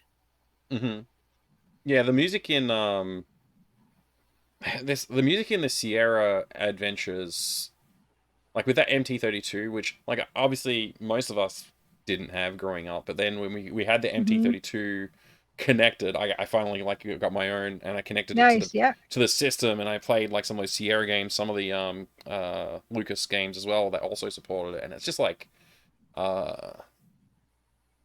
it elevates the entire game somehow. I think like it is a really important part, and I am super excited that Dan's working on the game with you. Like, yes, he's so talented, and like every time I see Dan composing something on the stream, I'm like, how does somebody get to this point musically, like to just be that talented? Just like, oh, I hear what you're saying, I'm just gonna tinker out this, and then you're like, you just say, oh, I like this, but can you make it a little bit more mysterious or something? And he's just like, oh, I know what you mean, and he does that. It's like, how? Yeah, music is still totally magical to me. I have absolutely no way to express it or language for it.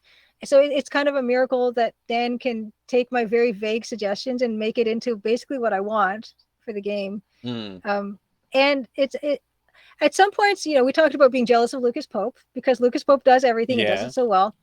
But there is something to be said for having Dan with me, because he can bring something fresh to the game that isn't just coming from me. And that's really great too. And that also can get me excited about making stuff for the game, and having something that can be a surprise that's still related to the game has been wonderful. And just having him be on the streams and show his incredible talent is something I never get tired of. It's always a wonderful, wonderful time. Yeah. It's funny because like over the years I've met a few like really talented musicians, and like it's just like I'm always blown away by these people who just can do that, and he's definitely one of them. Like he's definitely one of those people. Like somehow absolutely he knows what's up. But yeah, music in games for me, like I have these very fond memories of the original, like that the Sound Blaster sort of music that you hear in a lot of games. Like do you remember the first time you heard a game? What game was it? That was either Sound Blaster or Ad Lib. Do you have a strong memory about when's the first time that happened? I'm not sure I have a strong memory of that, but I do remember it was probably Lemmings that I first Okay. heard something Yeah. that was Oh using the yeah. Sound Blaster, because we got that with our Sound Blaster. We had a Mm-hmm. 486 with a CD, a two or a 4X CD ROM, I think it was. It might have been Sure. four. Sure. Yeah. Yeah. And that came with the Sound Blaster, and it also came with a couple of games. One of them was, I think it was Comanche, Maximum Mm-hmm. Overkill, I think was one of the games. And the other one of the other ones was definitely Lemmings. And Mm-hmm. I think we just had the manuals, like OEM package, so it didn't have the box and stuff like that. But I do have the manual for that still. I think I have the floppy Nice. disks still somewhere as well. Um, and it's really, really cool to like. I do remember being pretty blown away by the sounds and the music that came with Lemmings. That was probably one of the first games I put in and played that. It probably isn't the first. It's definitely not the first Sound Blaster thing that I heard, but it's Mm-hmm. definitely one of those vivid memories of like that. Yeah, that sort of hearing that sound coming from my own computer at home, kind of thing.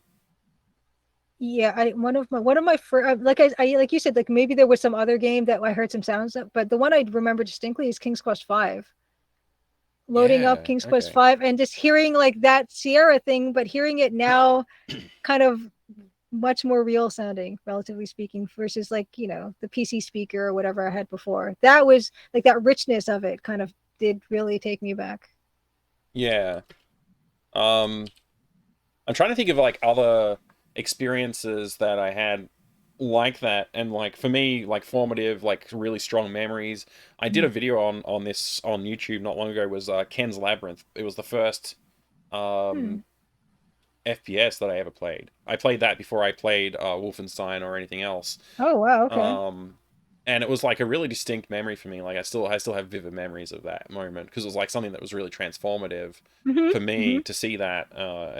Like by that point, I was already invested in video games. Like I loved computer games, and like I was going to always love computer games. But that was like one of those things. Like I saw what the computer could do, and it was like something I'd never Yes. seen before.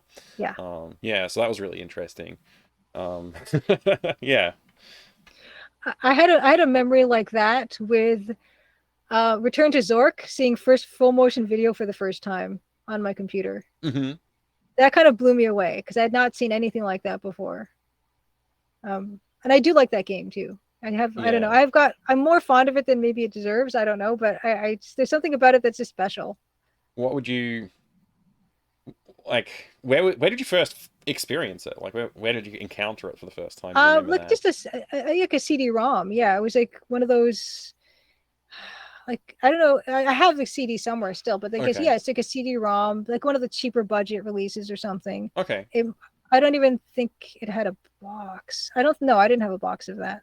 It might have come in a compilation or something. I'm not sure, Hmm. but that game did make an impression on me. And it was not even like the thing is what made me kind of disappointed was at the beginning, you start that game and there's this opening sequence and then you see the wizard in the orb. And then that part is like video, FMV, where he's kind of looking Hmm. out in and he's talking. And then the rest of the game, it's like just a static image of that guy, like in a completely different like sprite of him. And he's just kind of Okay. opening it, which is super disappointing, at least in my edition. But just hearing that like almost like cinematic music, like the music in Return Yeah. to Zork is really great, Yeah. and the voice acting I really like too. But yeah, the cinematic music and seeing this guy like peering out, and it was not that laggy for me or anything.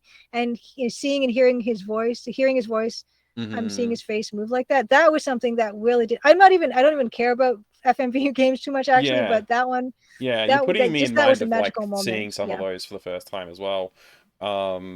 We have there's this. I haven't played the game yet. Actually, this is an interesting one. Um, what happened is I had a demo CD with a Hmm. bunch of stuff, and it had a Hmm. few games that you couldn't play, but you could watch like a non-interactive demo play out, Right. and they were FMV. Or one of them was Another World, which you may have heard of, Okay. Yes. or Yes. Yes. I Yep. think it's got another name. I forget. Out of This World is the other name. Yes. Um, Yeah. and it the other game that really stuck with me was actually Ripper, which I own. I've owned it for years, like over a Huh. decade, but I haven't actually sat down to play it because it's a big FMV game with like six CDs, Right. four. I forget it's Oh six my or god. four or something, but there's a lot of CDs, and it's just like one of those games that I'm like, oh, I should should play it, but I Yeah, haven't brought myself to do it yet. It's got Christopher Walken in it. It's got this awesome soundtrack. There's fantastic. so much to love Yeah. about it.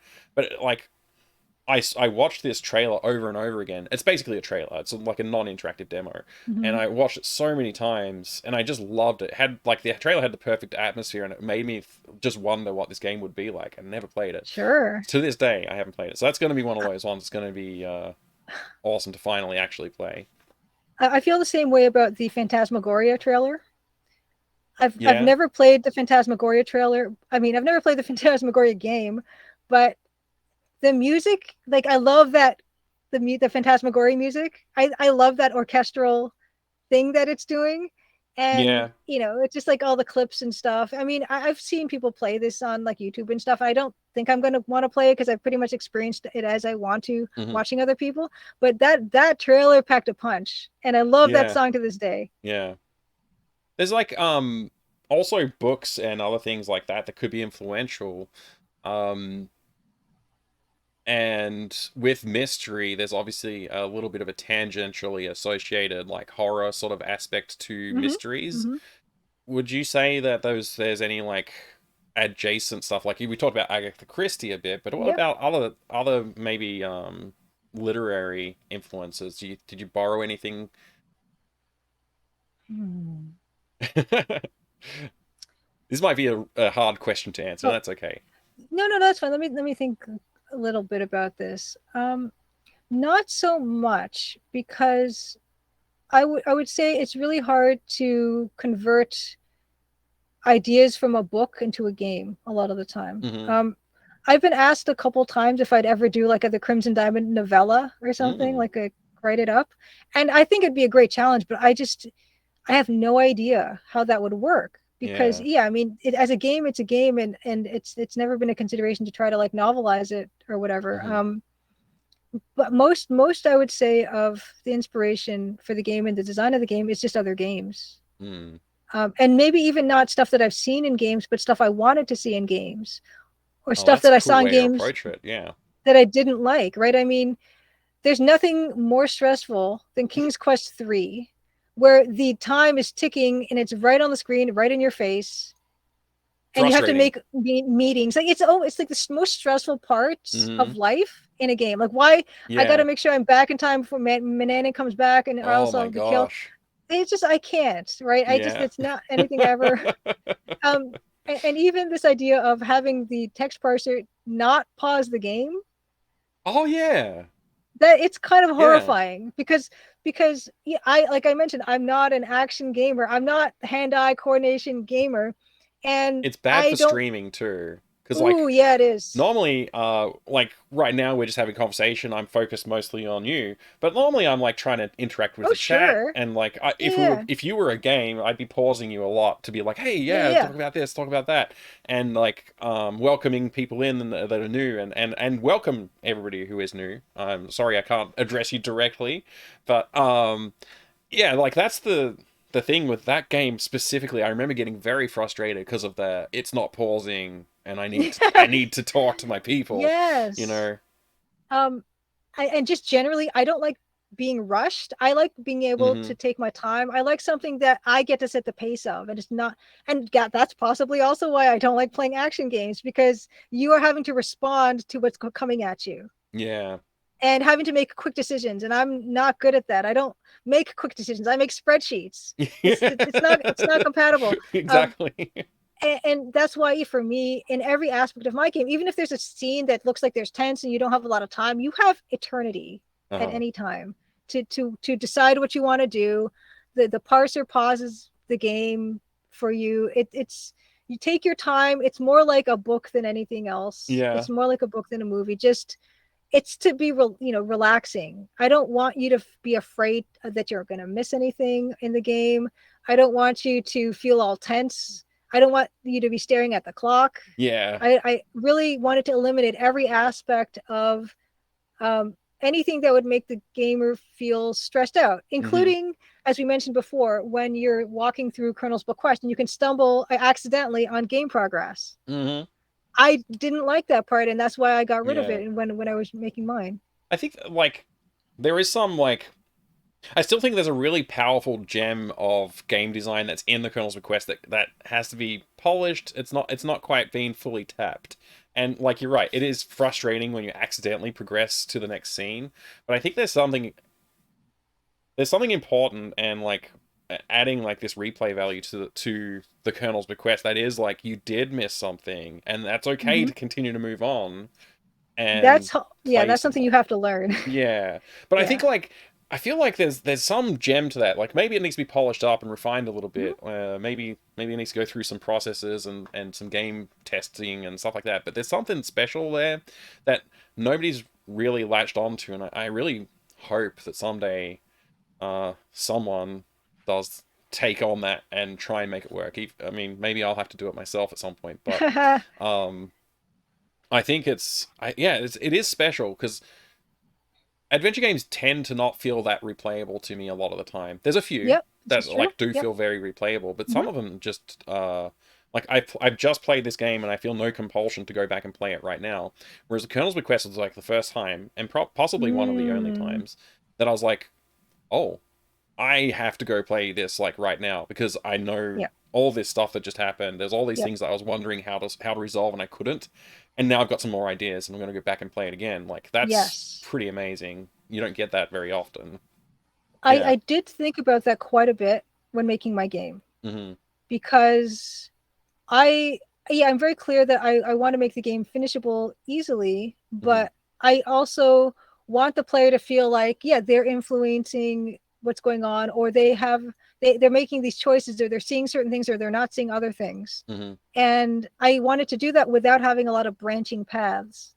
Because Yeah. the more branching paths you have, the more you're having to develop, right? And that just it starts to multiply. Like the earlier you start doing branching paths, Mhm. the more work you have to do. And that's why I mentioned like chapter Yeah. 7 is going to be endings based on what you've all done before. Like they're only going to be branches at the very end where I'm not going to actually have to Yeah. resolve any of those You just paths. calculate those points like, oh yes, they went through these three things, Yes, therefore this yeah. ending's the one they're going to get. Yeah. Right. Right. Right. And so that's kind of how I'm approaching that in terms of like, people want to see different endings, or they want to see, okay, could I have done this better?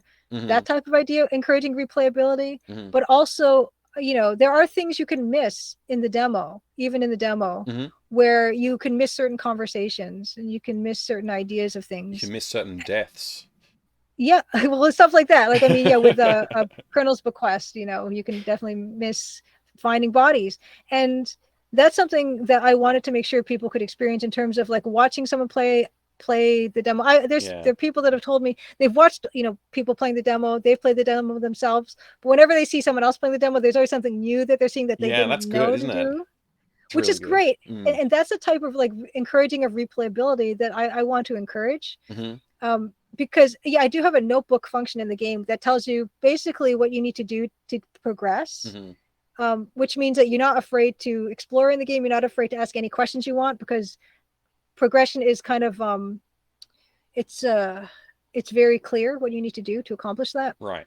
But if you just follow the notebook, like directions of not directions, but if the notebook prompts, Mhm. you could miss a bunch of everything else, like all Mhm. these different conversations or things that are happening. And I wanted to have that, first of all, to encourage people, yeah, I did actually miss something, or I missed like a whole conversation, but Mm. also to give the impression that, yeah, there are things going on that Like it's isn't a living just, world around you. yeah, Yeah. yeah, it is, yeah, exactly.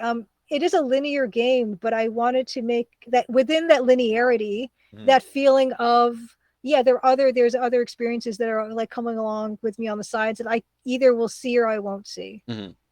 And that's kind of how I've approached it, based on like my limited resources and like willingness to do all this extra work in terms of like people playing two completely different versions of the game. Of course, that's not going to happen, Yeah. but the idea is like the quality of the information that you learn over the course of the game. Like you'll learn more about what's going on and the people based on how much you learn. So. Mhm.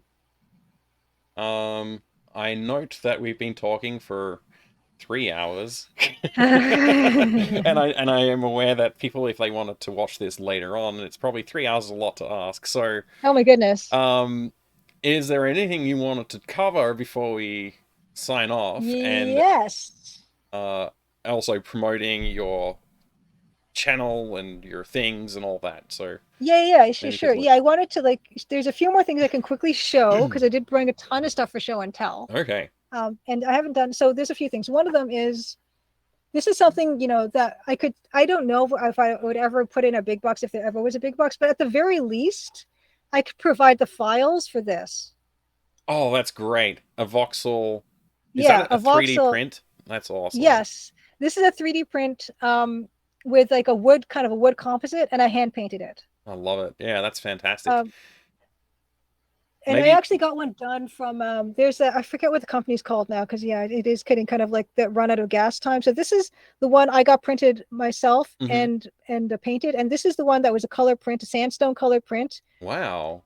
From that one company that does it, and I can't remember what they're called now. Someone's gonna hopefully know in chat. Hopefully, I'm thinking like Shapeways, but I don't know if that's it's Shapeways. Yeah, so I got that one done, printed off, but I actually really like the hand painted one because of course it's got brighter colors. Yeah.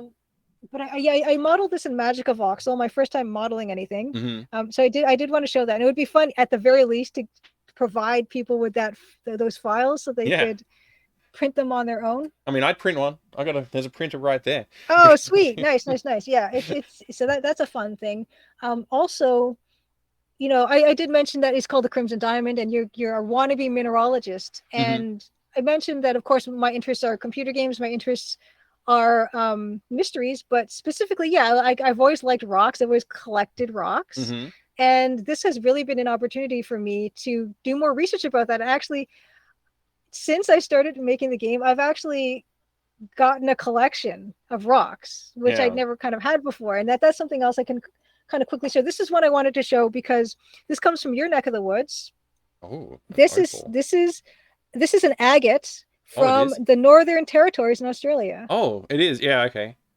Yeah. Yeah, that's beautiful. Well, it's beautifully polished. Yeah. So my friend Jess, she gave this to me. I met her and we went to PAX and stuff. That's awesome. And yeah, this is gorgeous. So that's definitely a proud piece of my collection. And I also have, I have this piece of fluorite. Oh wow, it's very shiny. It's very shiny. You can actually see that it's got like almost like square faces. Yeah. Which is wonderful. So that's another proud piece of my collection. These are all things I've acquired since working on the game. And actually, that's not true because I do have one that isn't. I'll show you that one last. But here's a piece of smoky quartz. Yeah, I've always, like I said, it's kind of really enhanced my appreciation for this stuff. And caused me to get a collection. And then here is like some honey calcite, which is kind of I love that. Why honey calcite's got its name. There's that, and also this other piece. So this is a piece I kind of had before, and I've always loved, and maybe this is one of the reasons why Nancy's a mineralogist in the first place. Is this piece of amethyst, and this is actually amethyst from Ontario. Wow. Yeah. That's really pretty. I love the colors in amethyst. Yeah. Yeah. And also what I also like to do is I'll go to like Lake Ontario is our lake, and I actually I'm just going to show quickly all the different variety of rocks you can collect on the shores of Lake Ontario. And I do have a Crimson Gazette that comes out every month, and if you go to thecrimsondiamond.com, and on the left hand side there's like a subscriber link, which for some reason Mike and I could not get to work, but hopefully you can get it to work. I tried. I've been trying to subscribe for months, and it didn't work for me. Sorry. But hopefully it works. If anyone else can try, and if it doesn't work, let me know, and maybe I have to fix something. Maybe there's an issue. But yeah, every month, mid-month, I come out with the Crimson Gazette, and it's basically like just a compendium of everything that's happened in the last month in terms of like this will go in the next one, like the link to Mike's VOD of this potentially, and as well like all my live streams, links to my live streams. Developer update I'll put in there. I'll put a rock fact where I'll talk about rocks, like my last Crimson Gazette, which you can actually find on the site as well under dev blog. I show some really up close photos of little garnets that I found that are in rocks that I found on the shores of Lake Ontario. And the cross stitch, I do post a cross stitch progress, all those things. So if you want, if you're not on Twitter, if you're not on Mastodon, you're not on Twitch, you're not on YouTube or anything, and you just want to get like an email in your box every month that is going to just give you an overview of all the stuff that's gone on with the Crimson Diamond and related stuff, that's a really good way to keep track of what's going on. So I definitely would recommend that. Yes. Yeah, so there it is. Yeah, there's there's a little garnets and things. That's really Yeah. pretty. Yeah, this a really good resource for just like catching up with what you've been Yes. doing. So that's really Yeah. good. Well, yeah, if you just go to that dev blog page, like it's actually super bad because it's all just one long scrolling thing. So I've heard that it takes, depending on your internet connection, this could take a long time to load. It's a very long. I'm looking at the scroll bar. It's like it's a very Yeah, long it's scroll because bar. there's 53 months of this, I mean, 54 it does months go of this. back to. It looks like is it? Where's the old? Yeah. Oh wow, November 2018. We're still going. Okay, November Yeah, 2018. yeah, Amazing. yeah. Yeah, you can see I consciously tried to make it kind of look really retro. I And love there's the this. amethyst, right? Yeah, Yeah. the amethyst's there, and then there's this gorgeous little minifig. I Yeah. like that. Yeah. Yeah, I painted up. I actually put a face on her. She's more finished now. But Okay. yeah. Oh, you'll have to show Yeah. that on the next. Yeah, I didn't bring that one down, Stream. unfortunately. But yeah, I That's brought all all this right. other stuff down. Yeah. So, which button do I press? I think it's this one. Yes. I would like to encourage everybody in the chat. Please go click on the follow link on Julia's page on Twitch. And Yes. that's got to be the best way for you to get in contact with Julia if you have more questions you would like to ask. Thank you for shouting out. I was trying to type that in. Thank you for that. Thank you. Go click that follow link, please. And also, Julia, because we've been talking for about 3 hours, and I still have probably 3 hours worth more of talking that I could do. If you're up for it, to come back on some other time, maybe in a couple of months, maybe when the game's ready or something like that, we could have another chat. It would be awesome to continue this discussion. Because I honestly, I feel like we've barely scratched the surface of there's so many interests that we could talk about. I did want to talk about the geology, the rocks, and the minerals, and there's a lot more. Like we didn't really cover a lot of the illustration. Oh my god! That you've been working on, so. I kind of showed like a lot of like the stuff I'd been working on before. You've got a whole bunch of you got basically books of stuff that you show on your stream sometimes, like illustrations you did for your mom. The watercolor cards, watercolor cards. So much. There's here's a painting of lemons. There's a painting of lemons I did back in college. That's really good. Wow. Thanks. This ellipses is terrible. It's a piece of junk. Well, you can point it out, but I mean, without pointing it out, nobody would notice. But yeah, so that's something I did back. I have this. I was meaning to show this on my own stream, but I did not. But yeah, well, so painting with traditional exclusive content on my stream now. Yeah, exactly. Copyright. Yeah, I mean, if going through any of your questions, is there anything you did want to address before we're I think I will save it. Maybe I'll ask you on your stream sometime, because we did talk about a lot of what I wanted to talk about, but good. I just feel like I could keep on talking more. So I don't want to I don't want to get to the point where I'm crashing. So I think it's probably a good time to call it now. And then, but I just want to encourage everybody in the chat, if you've enjoyed this conversation, feel free to drop a follow here. Feel free to go and drop a follow over on Julia's channel. Follow all of the things. If you go to her website, that's probably the key. I think the key one to go to. There's a Steam page to go wishlist the game. Click that wishlist. You can wishlist on Steam on her page. Please. There is also links to the dev blog if you want to go look at the back catalog of all those gazettes. And there's also social media links all along here. You can sign up for the newsletter right here. Scroll down a little bit further for the link to the itch.io page if you want to go get the demo on itch. These ones, are these downloads from your website? They are. So you've got one of them is. I have not updated that one yet, so don't download the one directly from the website because that one's still super old. Go to itch and download it, or go to Steam and download it. You can join Patreon page. You can directly donate through PayPal. Go buy some merch. There's some really nice. I got one, and I think you could go grab one too, everybody. As much support as you can throw Julia's way, if you really if you want to see this game succeed, throw as much support Julia's way as you can to give, because once the game comes out, we already know there's a sequel in the works, so the more that you can support her now, the more likely that she is able to continue that project. So yeah, that's the dream.